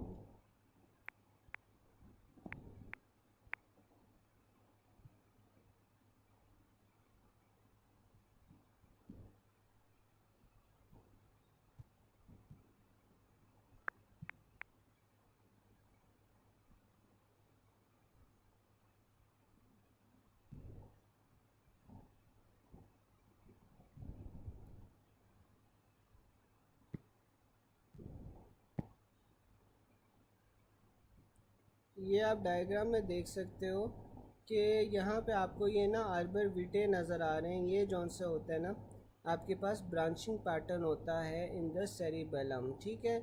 उसके अलावा जो फोलियाज होते हैं, फोलियाज भी आपके पास बेसिकली फोल्ड्स ही होते हैं, जो सेरिबेलम के फोल्ड्स होते हैं उन्हें आप फोलिया कहते हैं, ठीक है। फिर हमारे पास आगे आ जाता है कि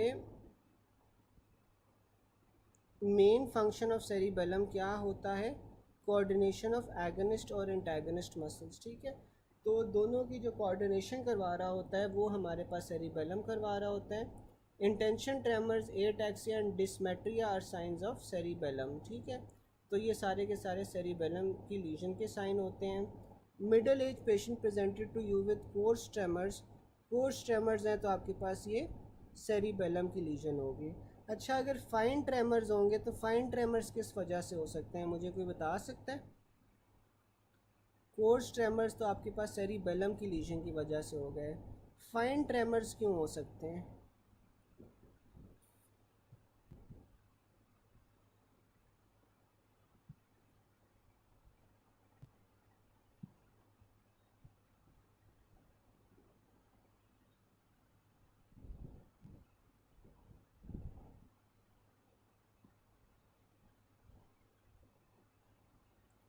अच्छा, डॉक्टर सादिया कह रही है पार्किंसंस, और कोई बता सकता है?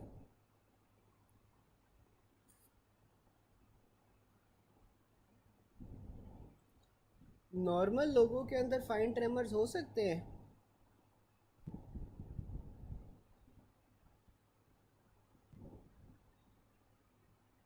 नॉर्मल लोगों के अंदर फाइन ट्रेमर्स हो सकते हैं?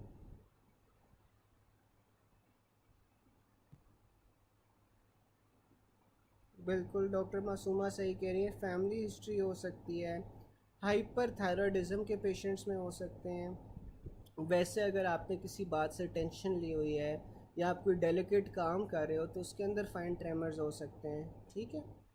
तो ये सारी कॉजेज़ हैं। फिर हमारे पास आ जाता है, a patient has tendency to fall on left side, lesion in the left cerebellum lease, ठीक है। तो जिस साइड के ऊपर सेरिबेलम की लीजन होती है, पेशेंट की टेंडेंसी होती है to fall on the same side. Involvement of which part of brain is in control of direct autonomic reflexes, तो आपके पास हाइपोथैलेमस होता है। Which is involve in planning and organisation of movements, तो आपके पास वो न्यूरोसेरिबेलम होगा और साथ में बेसल गैंग्लिया आ जाएगा। विच part of limbic system is involve in emotions, तो आपके पास इमोशंस के अंदर सिंगुलेट गायरस होता है, ठीक है। फिर हमारे पास आ जाता है Papez circuit in the limbic system connects which of the following, तो इसमें आपके पास फॉर्निक्स, मेमोरी बॉडीज, थैलेमस और सिंगुलेट गायरस होता है। ये आप लोगों ने पढ़ा हुआ है पापेज सर्किट?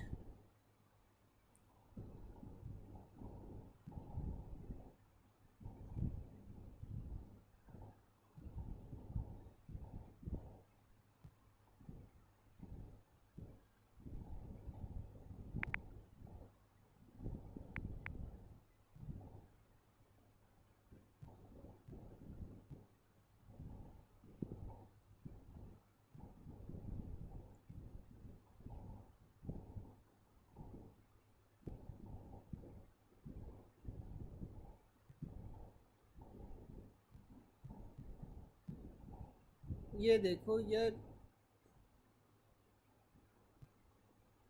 ये आपके पास ना बेसिकली पापेज सर्किट होता है। अब ये जो पापेज सर्किट है ना, इसमें आपके पास क्या हो रहा है, इसमें आपके पास जौन सा है,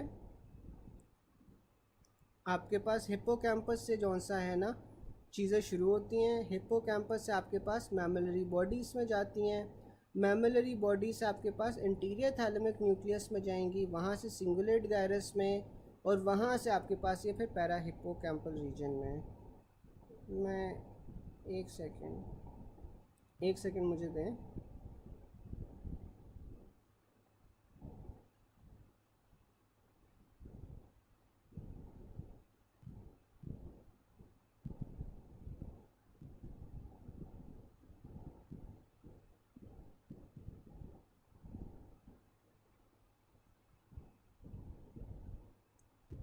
जैसे जो पापेज सर्किट होता है ना, पापेज सर्किट आपके पास बेसिकली आपके पास इमोशनल एक्सप्रेशंस के लिए ना आपके पास पापेज सर्किट होता है, ठीक है। कि जो आपके पास इमोशनल एक्सप्रेशंस होती हैं ना, उसके लिए ये आपके पास बेसिकली रिस्पॉन्सिबल होता है, ठीक है। अब हिप्पोकैम्पस से ये शुरू हो रहा है। हिप्पोकैम्पस में क्या होता है, आपके पास जो नई मेमोरीज़ होती हैं ना वो बन रही होती हैं, और साथ में जो मेमोरीज़ के इमोशंस रिलेटेड होते हैं ना वो आपके पास होते हैं, ठीक है।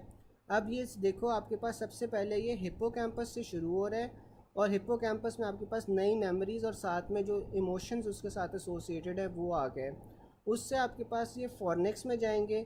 फॉर्निक्स क्या होता है, basically it is a bundle of nerve fibres जो कि हिप्पोकैम्पस से मैमलरी बॉडीज़ तक लेके जाता है। फिर मैमलरी बॉडीज़ जौन सी होती है, these are a part of the hypothalamus, और ये हाइपोथैलेमस का पार्ट होती हैं, ये इन्वॉल्व होती हैं in the processing of memory, ठीक है। आपके पास कहाँ चला गया, मेमलरी बॉडीज़ में चला गया। मेमलरी बॉडी से आपके पास कहाँ पे गया, इंटीरियर थैलेमिक न्यूक्लियस में। इंटीरियर थैलेमिक न्यूक्लियस से इसने जाना है सिंगुलेट गायरस में। अब जो सिंगुलेट गायरस है, शायद आप लोगों ने पढ़ा हो कि जो सिंगुलेट गायरस होता है इसका क्या काम होता है, ये रेगुलेट करता है इमोशंस को, ठीक है। फिर ये आपके पास सिंगुलेट गायरस में गया। सिंगुलेट गायरस से आपके पास फिर ये पैरा हिप्पोकैम्पल रीजन के अंदर चला जाता है, ठीक है।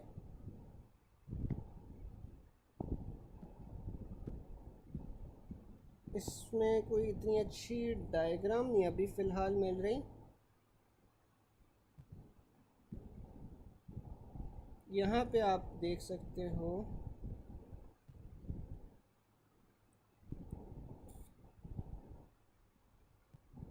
यहाँ पे आप ये देख सकते हो कि यहाँ पे आपके पास ये हिप्पोकैम्पस से सारी चीज़ें शुरू हो रही हैं। हिप्पोकैम्पस से आपके पास फॉर्निक्स आ रहा है। फॉर्निक्स जौन सा है आपके पास मैमलरी बॉडीज़ में लेके जा रहा है। मैमलरी बॉडी से एंटीरियर थैलेमिक न्यूक्लियस में जा रहा है, वहाँ से ये सिंगुलेट गायरस में जाता है, और फिर आपके पास ये पैरा हिप्पोकैम्पल गायरस में चला जाएगा, ठीक है।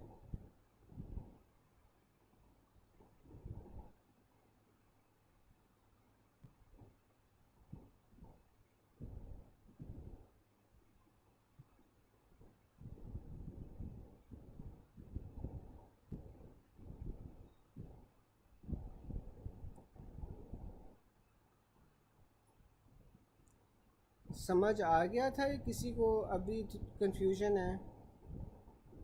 डॉक्टर इकरा, डॉक्टर मासूमा, आपको समझ आ गया था?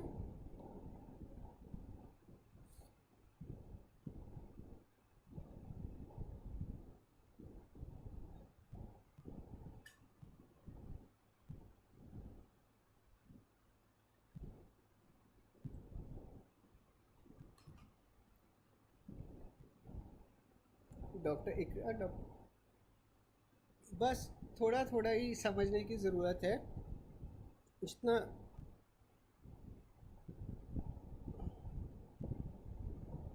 देखो, Papez circuit in the limbic system connects which of the following. तो ये आपके पास क्या क्या चीज़ें कनेक्ट कर रहा है, आपके पास हिप्पोकैम्पस, फॉर्निक्स, मैमलरी बॉडीज, थैलेमस और सिंगुलेट गायरस, की सारी चीज़ों को कनेक्ट कर रहा है, ठीक है। फिर हमारे पास आ जाता है in cerebellar lesions which of the following signs will be present. तो इसमें आपके पास पेडेंकुलर नी जर्क होता है। फिर उसने ना इसमें आपके पास ऑर्डर बताया हुआ है, आई एम श्योर ये आप लोगों ने ऑर्डर अभी तक पढ़ लिया होगा। इसमें क्या क्या चीज़ें होती हैं, dysdiadochokinesia is greater than dysarthria, is greater than nystagmus, is greater than dysmetria, ठीक है। तो ये आपके पास ऑर्डर होता है सेरिबेलर लीजन्स का। Dysdiadochokinesia is greater than dysarthria, is greater than nystagmus, greater than dysmetria. One of the following is due to cerebellar lesion, तो आपके पास डिसमेट्रिया, ये सारे वही चीज़ें हैं, ठीक है। फिर हम 287 की तरफ चलते हैं। यहाँ तक यार सबको क्लियर है, किसी को कोई क्वेश्चन तो नहीं है?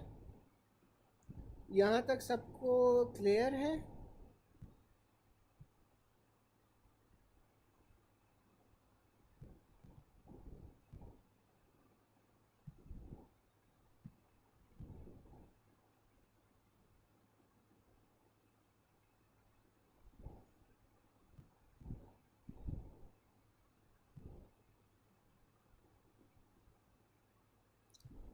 फिर हम आगे चलते हैं पॉइंट नंबर 287 में। पॉइंट नंबर 287 पे आपके पास आ रहा है a person has intention tremors cingulate gyrus. अच्छा, एक सेकेंड।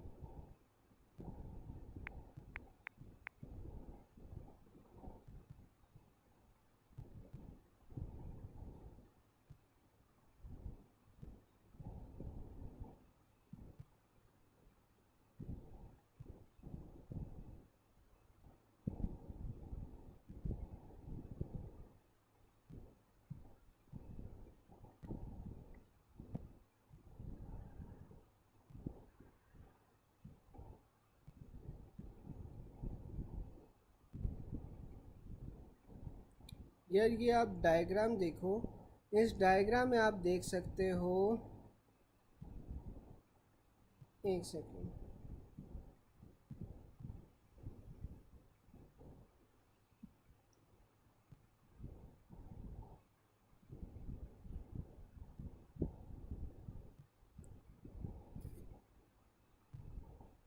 अच्छा, अब आप इस डायग्राम के अंदर देख सकते हो, इस डायग्राम के अंदर आपको एक तो कॉर्पस कलोज़म नज़र आ रहा है। अच्छा, मुझे कोई बता सकता है कि जो कॉर्पस कलोज़म होता है इसका क्या फ़ंक्शन होता है? कॉर्पस कलोज़म का क्या फ़ंक्शन होता है? कोई मुझे चैट बॉक्स में बता सकता है?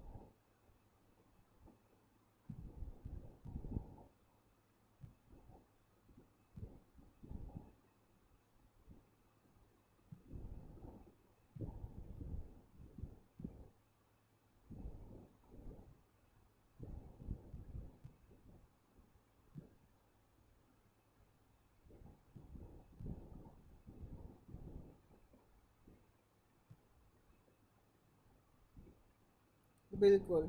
जो आपके पास कॉर्पस कलोज़म होता है ना, दीज आर बेसिकली कमिश्रल फाइबर्स, जो कि आपके पास ब्रेन के लेफ़्ट और राइट हेमिस्फेयर्स को कनेक्ट कर रहे होते हैं, ठीक है। कॉर्पस कलोज़म के ऊपर ना आपके ऊपर होता है, आपके पास होता है कलोज़ल सल्कस, ठीक है। तो कॉर्पस कलोज़म के ऊपर हमारे पास क्या होता है? कॉर्पस कलोज़म, नहीं नहीं, जो कॉर्पस कलोज़म होता है ना, these are basically white matter fibres which are connecting the right side and left side, या लेफ्ट हेमिस्फेयर और राइट हेमिस्फेयर्स को ये आपस में कनेक्ट कर रहे होते हैं, ठीक है। कमिश्रल फाइबर्स होते हैं। अब जो कॉर्पस कलोज़म होता है ना, कॉर्पस कलोज़म के ऊपर आपके पास फिर एक फिशर या सल्कस आ जाता है। उस सल्कस को हम क्या कहते हैं? उस सल्कस को हम कलोजल सल्कस कहते हैं, ठीक है। उसके ऊपर आप ये येलो कलर में देख सकते हो, उसके ऊपर हमारे पास सिंगुलेट गायरस आता है, ठीक है। येलो कलर का जो कलोजल सर्कस के ऊपर मिलता है वो हमें सिंगुलेट गायरस मिलता है। और गायरसेस हमारे पास क्या था? गायरसेस हमारे पास प्रोट्रूटेड या बाहर की तरफ जो प्रोजेक्टेड एरियाज होते हैं उससे हम गायरसेस कहते हैं। उसके ऊपर हमारे पास सिंगुलेट गायरस आ जाता है, और सिंगुलेट गायरस के ऊपर फिर हमारे पास सिंगुलेट सल्कस आ जाता है, ठीक है। तो जो सिंगुलेट गायरस होता है ना, इसका मेनली आपके पास काम होता है इमोशंस के साथ, ठीक है। तो अगर जैसे डॉक्टर इकरा पूछ रही थी, तो डॉक्टर इकरा जो इमोशंस होता है ना, इमोशंस के लिए हमने सिंगुलेट गायरस को प्रेफर करना है ओवर एमेगडाला, ठीक है। इसके अंदर हमने सिंगुलेट गायरस को प्रेफर करना है ओवर एमेगडाला। अब समझ आ गया सबको?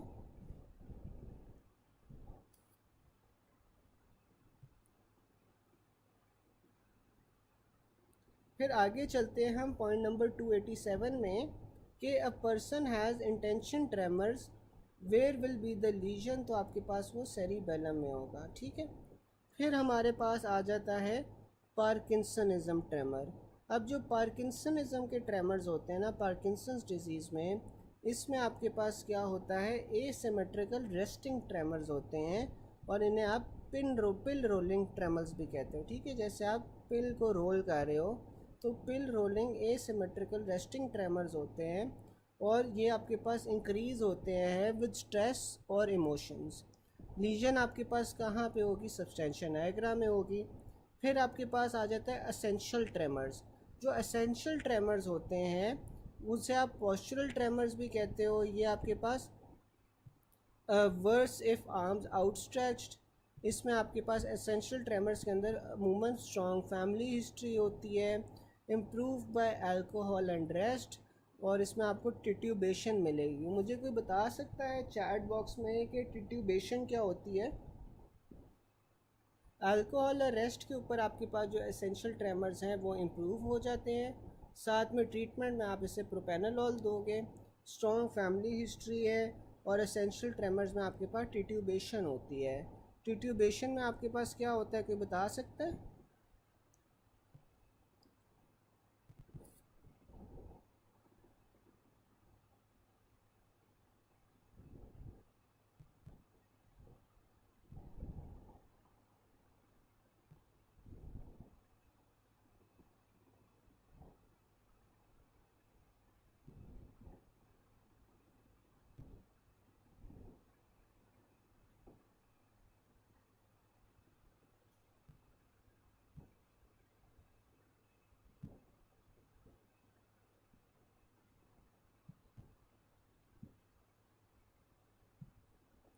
इसमें ना आपके पास जो सर की ना आपके पास मूवमेंट होती है, रिदमिक मूवमेंट, ठीक है।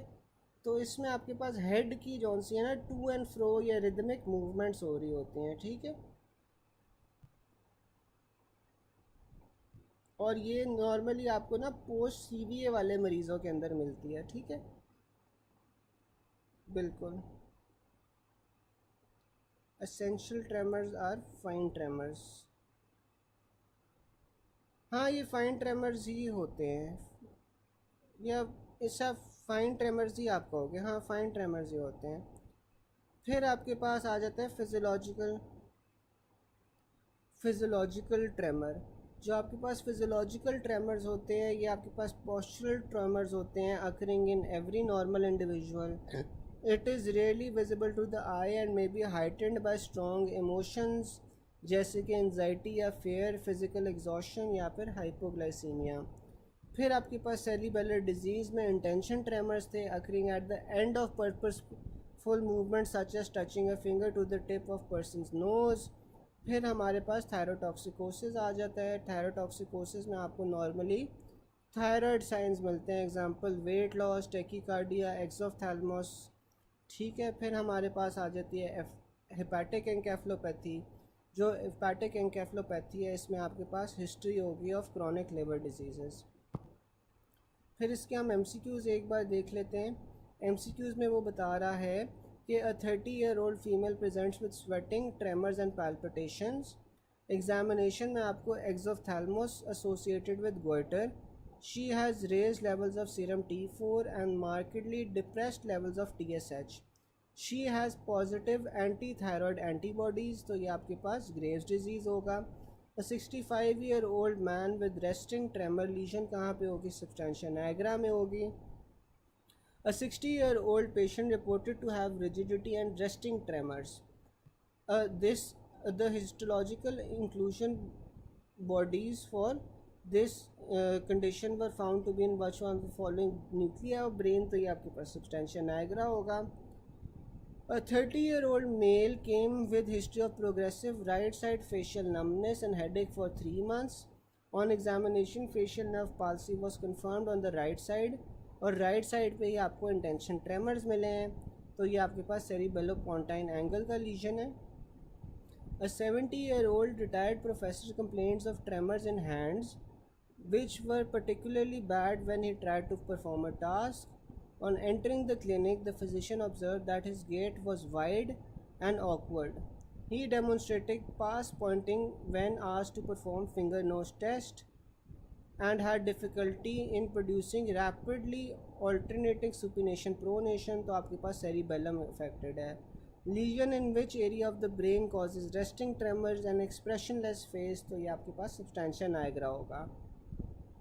फिर हमारे पास आ जाता है a 54-year-old male went to doctor with complaints of weakness on left half of body.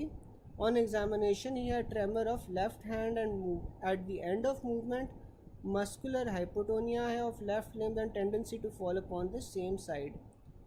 All cranial nerves were intact, तो आपके पास न्यूरोलॉजिकल लीजन कहाँ पे है, लेफ्ट सेरिबेलम में।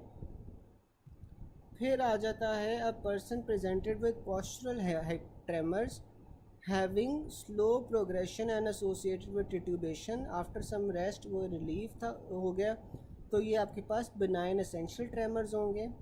अ patient comes to you in neurology clinic, he was worried about his tremors in his hands as he feels extremely embarrassed in public. He tells you that his father had the same disease, तो ये आपके पास जो family history वाले होते हैं, these are benign essential tremors. A 40-year-old teacher presents with tremors of hands. His handwriting is poorly understandable. One of his cousins had the same problem. He is neither hyperthyroid nor asthmatic. On examination, cogwheel या lead pipe rigidity मिल रही है. Gait is alright, no Kesher Fisher rings. तो आप क्या करोगे, आप इसे propranolol दोगे, ठीक है। यहाँ तक यार कोई बात ना समझ आई हो, पॉइंट नंबर 287 तक, पॉइंट नंबर 287 तक कोई क्वेश्चन हो?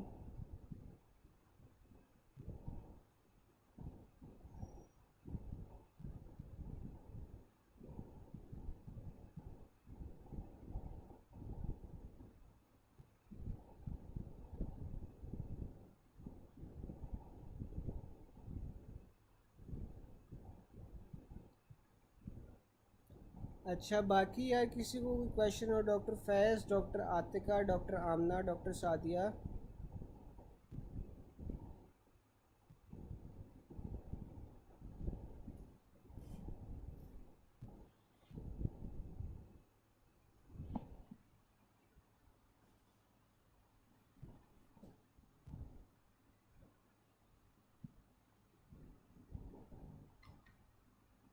चल, फिर हम आगे चलते हैं पॉइंट नंबर 288 पे। पॉइंट नंबर 288 में वो ये बता रहा है कि posterior 1/3 of tongue sensation loss damage to the glossopharyngeal nerve, ठीक है। तो पोस्टीरियर 1/3 में आपके पास टंग सेंसेशन लूज़ हुई हुई हैं, तो डैमेज किससे हो रहा है? आपके पास ग्लॉसोफेरेंजियल नर्व को। अब टंग की नर्व सप्लाई में वो ये बता रहा है कि जो मोटर सप्लाई है ना, सिवाय प्लाटोग्लॉसस के बाकी जितने भी टंग के मसल्स होते हैं सारों को आपके पास हाइपोग्लॉसल नर्व सप्लाई कर रही होती है, ठीक है।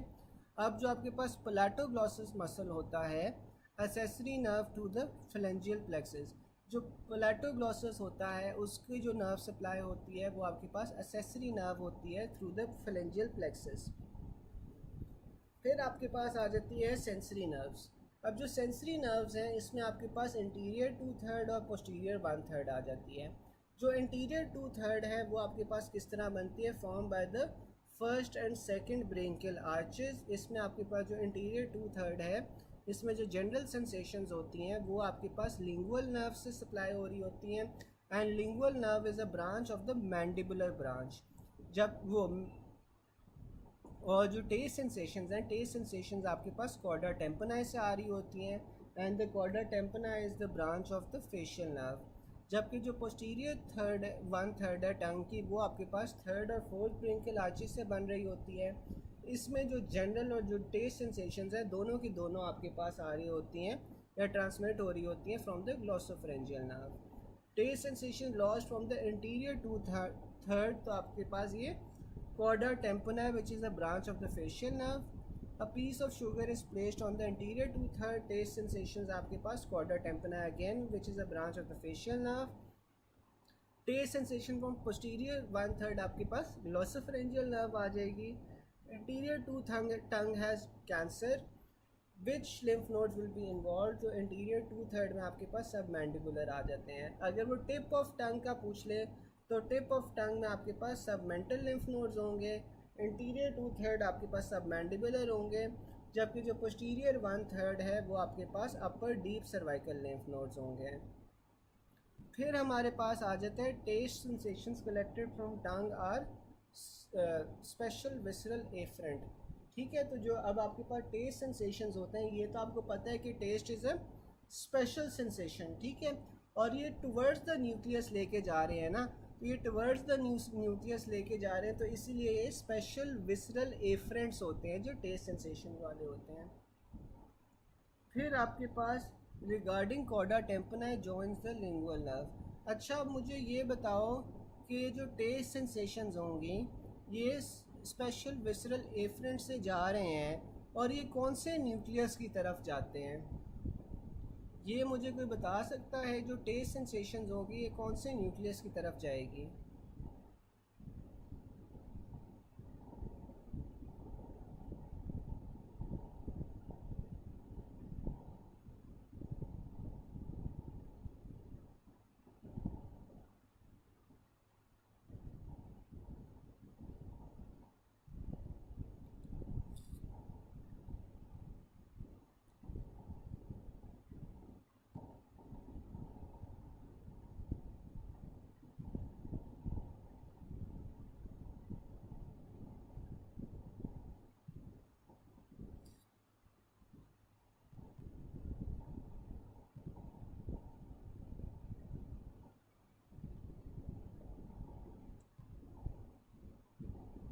बिल्कुल ट्रैक्टस सॉलिटेरियस की तरफ जाती है, ठीक है। तो ये आपके पास न्यूक्लियस ट्रैक्टस सॉलिटेरियस की तरफ जाएगी, और न्यूक्लियस ट्रैक्टस सॉलिटेरियस से जो आपके पास आएगी वो आपके पास कौन सी आएंगी? स्पेशल विसरल ईफ्रेंट्स आएंगी। और ये जो स्पेशल विसरल ईफ्रेंट्स होंगी ये फिर आपके पास थैलेमस में जाएंगी, और थैलेमस से फिर आपके पास सेंसरी कॉर्टेक्स में जाएंगी, ठीक है ना। फिर आपके पास आ जाता है regarding chorda tympani joins the lingual nerve posterior most side of tongue sensation goes in to the tractus solitarius. Taste sensation from tractus solitarius is carried via to the cortex via the thalamus. Root of tongue has nerve supply from which nucleus, तो आपके पास tractus solitarius होगा. Tractus solitarius is formed by cell bodies of second order neurons, ठीक है ना। तो इसमें आपके पास जो फर्स्ट ऑर्डर न्यूरॉन होगा वो आपके पास कहाँ से कहाँ तक होगा? वो आपके पास जो टंग है, टंग से लेकर न्यूक्लियस सॉलिटेरियस तक, न्यूक्लियस सॉलिटेरियस से थैलेमस तक आपके पास सेकंड ऑर्डर न्यूरॉन आ गया, और जो थैलेमस से लेकर कॉर्टेक्स तक होगा that will be the third order neuron. फिर आपके पास आ जाता है the structure present in the nucleus of tractus solitarius cell bodies of the second order neuron in taste pathway. Mass on left anterior 2/3 of early lymph drainage आपके पास submandibular में होती है. Nerve supply of interior 2/3 of tongue आपके पास facial nerve होती है. General sensations from interior 2/3 of tongue आपके पास लिंगुअल नर्व से आ रही होती हैं. फिर आपके पास आ जाता है tumour of which of the following results in the involvement of submental and submandibular lymph nodes. तो आपके पास वो कार्सिनोमा होता है of lower limbs. Enlargement of submandibular and submental lymph nodes occur in CA lower lip. Sweet sensations from interior 2/3 of tongue sensations supplied by facial nerve. Anterior 2/3 of tongue taste sensation via chorda tympani fibers of the facial nerve. These fibers carrying taste sensations are special visceral afferent. Location of geniculate ganglion आपके पास कहाँ पे होता है? medial wall of middle ear में. अच्छा, मुझे कोई chat box में बता सकता है कि ये जो जेनिकुलेट गैंग्लियन होता है इसके अराउंड कौन सी नर्व होती है जो लूप करती है? जेनिकुलेट गैंग्लियन के अंदर कौन के अराउंड कौन सी नर्व लूप कर रही होती है मिडल एयर में? कोई चैट बॉक्स में बता सकते हैं?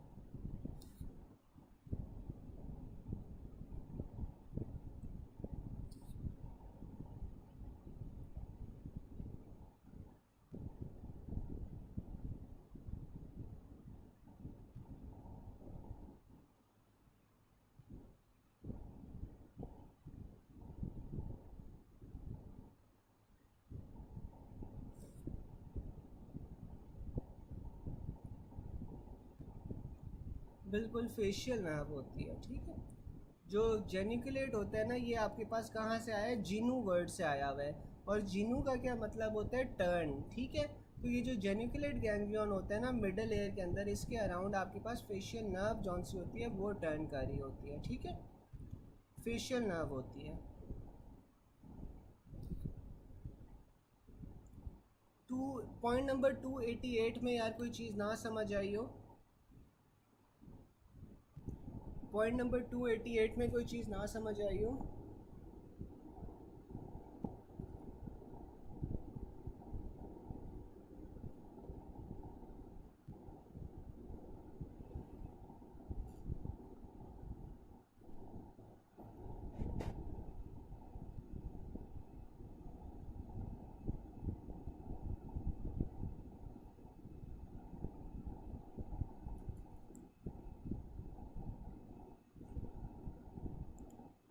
Chorda tympani.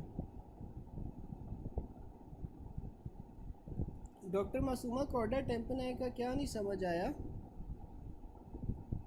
Chorda tympani basically आपके पास जौन सा है ना, वो टेस्ट सेंसेशंस लेके जा रही होती है ना। It is a branch of the facial nerve, और ये आपके पास टेस्ट सेंसेशंस लेके जा रही होती है। क्या चीज़ नहीं समझ आई कॉर्डा टेम्पनाई की?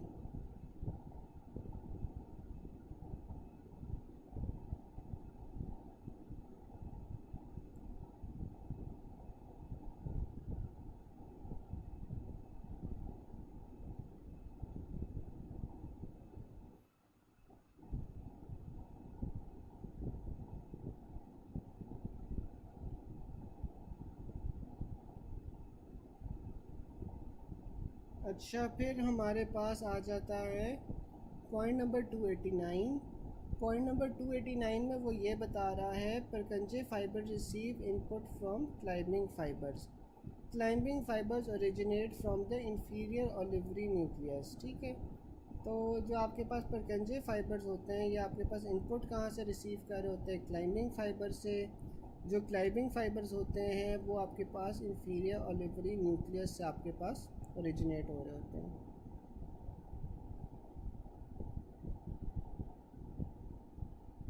डॉक्टर मासूमा, वो मैंने कॉर्डा टेम्पनाई नहीं पूछा था, वो मैंने जेनिकुलेट गैंग्लियन पूछा था। ठीक है, अब जेनिकुलेट गैंग्लियन मैं आपको तस्वीर भी दिखा देता हूँ, उससे शायद बेहतर समझ आ जाए।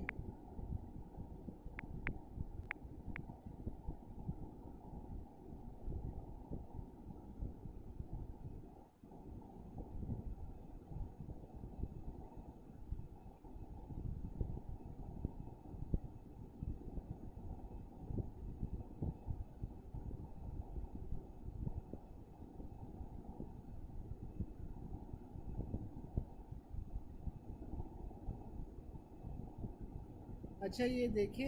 अच्छा, आप आंसर बता रहे थे। हाँ, आंसर बिल्कुल आप सही बता रहे हो, कॉर्डा टेम्पनाई होता है ये आपके पास। ठीक है, सॉरी।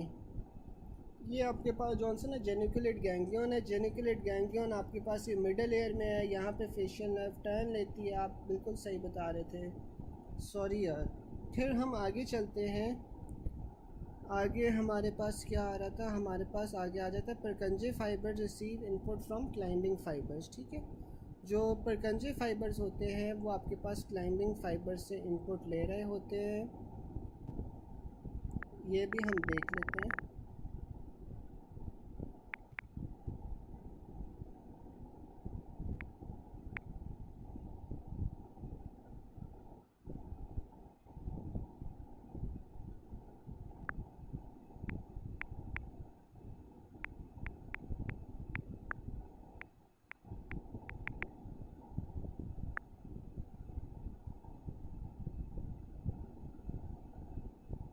अब ये देखिए, ये आपके पास क्लाइंबिंग फाइबर्स आ जाएंगे। ये जो क्लाइंबिंग फाइबर्स हैं, यहाँ से आपके पास क्या ओरिजिनेट करते हैं? यहाँ से आपके पास परकंजे फाइबर्स।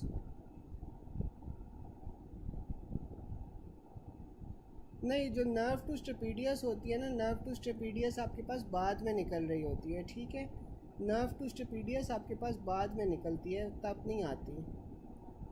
लूप आपके पास जौन सा ना, वो कॉर्डा टेम्पनाई करती है, जिस तरह डॉक्टर मासूमा बता रही थी।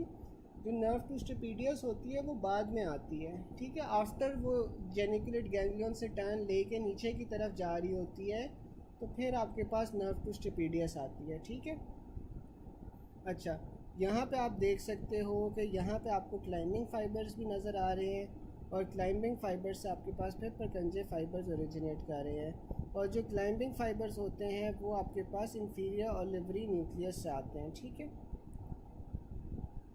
फिर हमारे पास आ जाता है parietal lobe, lateral part concern with somatosensory area. और जो पैराइटल लोब होता है उसका जो लैटरल पार्ट होता है, that is the somatosensory area. cerebellum is connected to midbrain via superior cerebellar peduncle. Inferior peduncle connects the medulla to the cerebellum. फिर आ जाता है क्लोजेस्ट टू क्रस सेरेब्रा, आपके पास सब्सटेंशिया नायग्रा आ जाएगा। ठीक है, तो सब्सटेंशिया नायग्रा जौन सा होता है वो क्रस सेरेब्राई के क्लोजेस्ट होता है। ये भी एक बार देख लेते हैं।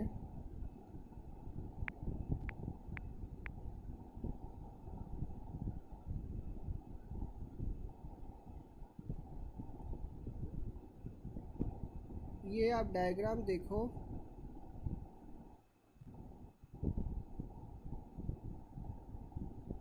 इस डायग्राम में आपको ये नज़र आ रहा है कि ये जो क्रस सेरेब्राई है, क्रस सेरेब्राई के बिल्कुल पीछे आपको जो है ना वो सब्सटेंशिया निग्रा मिल रही है। ठीक है, क्रस सेरेब्राई के बिल्कुल पीछे आपको सब्सटेंशिया निग्रा मिलेगी।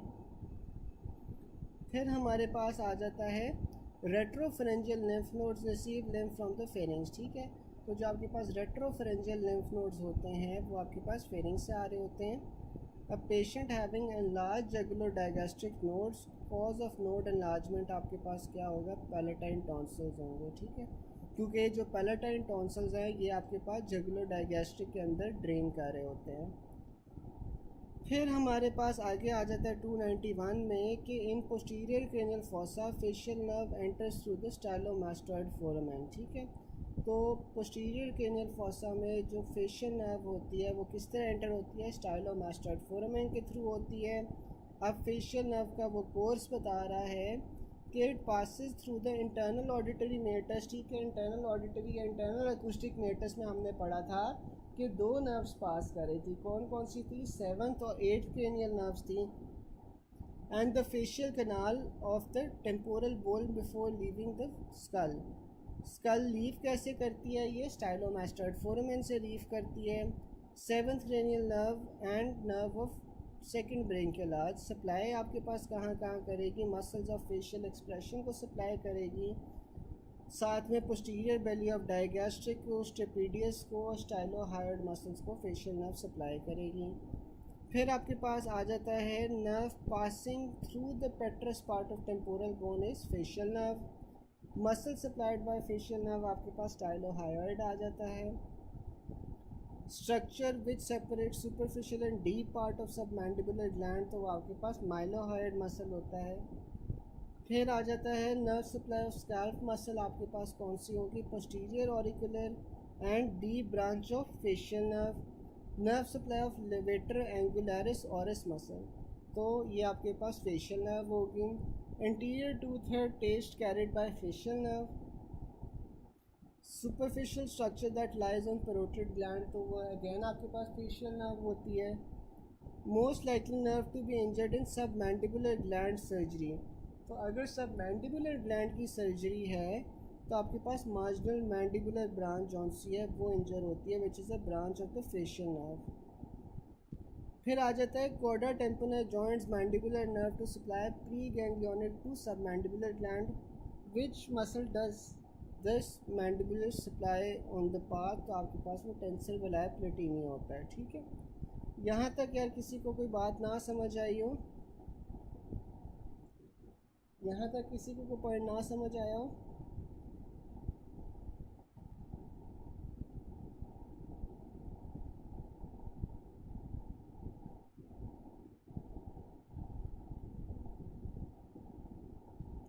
अच्छा, फिर आगे हमारे पास आ जाता है patient presents with pain around the nose eye, और नर्व कौन सी इन्वॉल्व होगी, वो आपके पास ऑफ्थैल्मिक नर्व इन्वॉल्व होगी।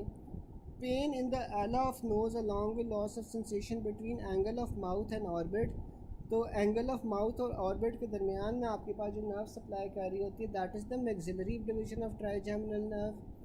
Pen from parotid carried via auriculotemporal nerve. A patient has pain on side of nose and the area between mouth and orbit and temporal region, तो यहाँ पे आपके पास फिर again maxillary branch of trigeminal nerve आ जाती है।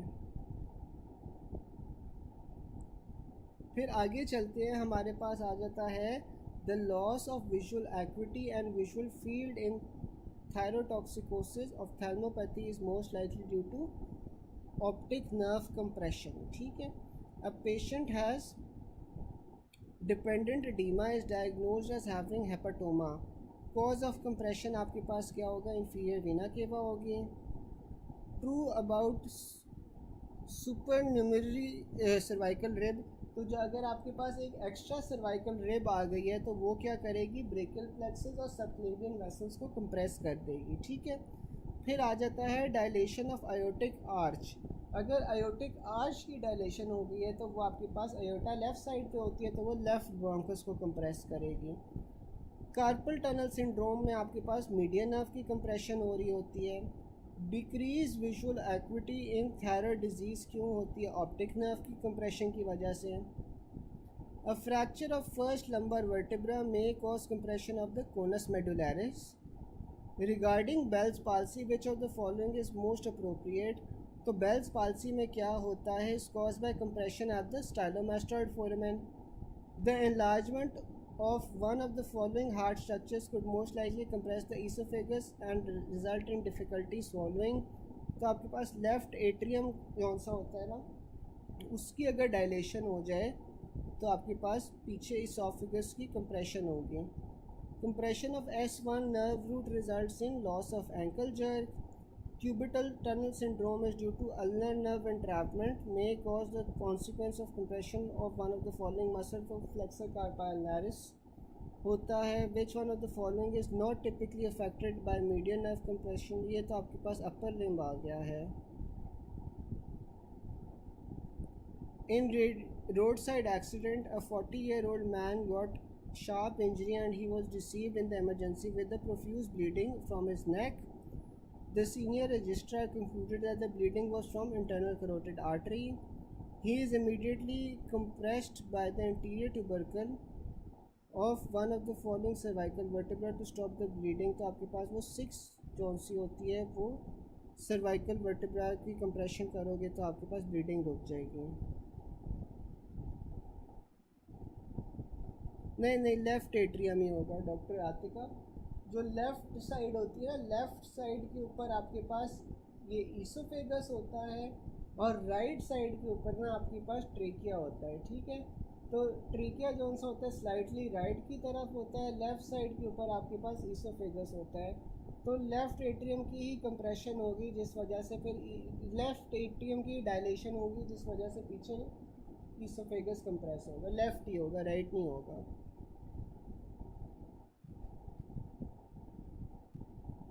अच्छा, एक सेकंड मुझे देखने दे रहे हैं कितना आ गया है। 294, 296, 297, 298।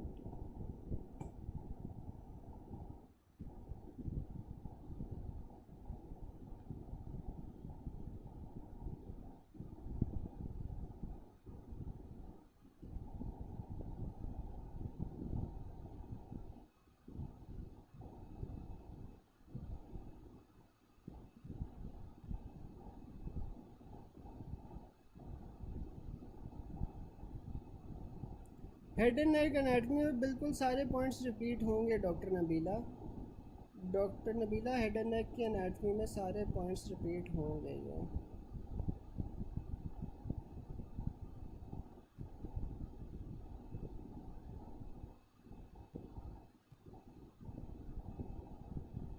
जी बिल्कुल, ये सारे पॉइंट्स रिपीट हो जाएंगे आपके तब भी।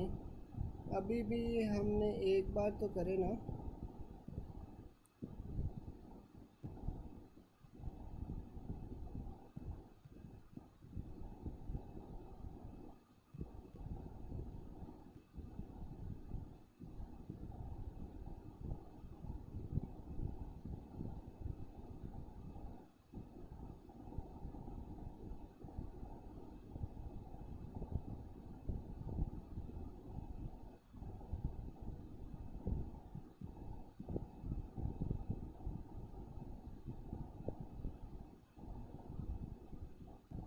अच्छा यार, मुझे एक बात बताओ कि जो पीछे पॉइंट्स रह गए हैं ये आप लोग खुद कर सकते हो या इसके लिए एक और लेक्चर अरेंज किया जाए? जैसे आप लोग कहो कि अगर तो ये पॉसिबल है कि आप लोग कर सकते हो तो वेल एंड गुड, वरना इसके लिए एक और लेक्चर अरेंज करवाना पड़ेगा। तो आप लोग बताओ जिस तरह आप लोग कंफर्टेबल हो।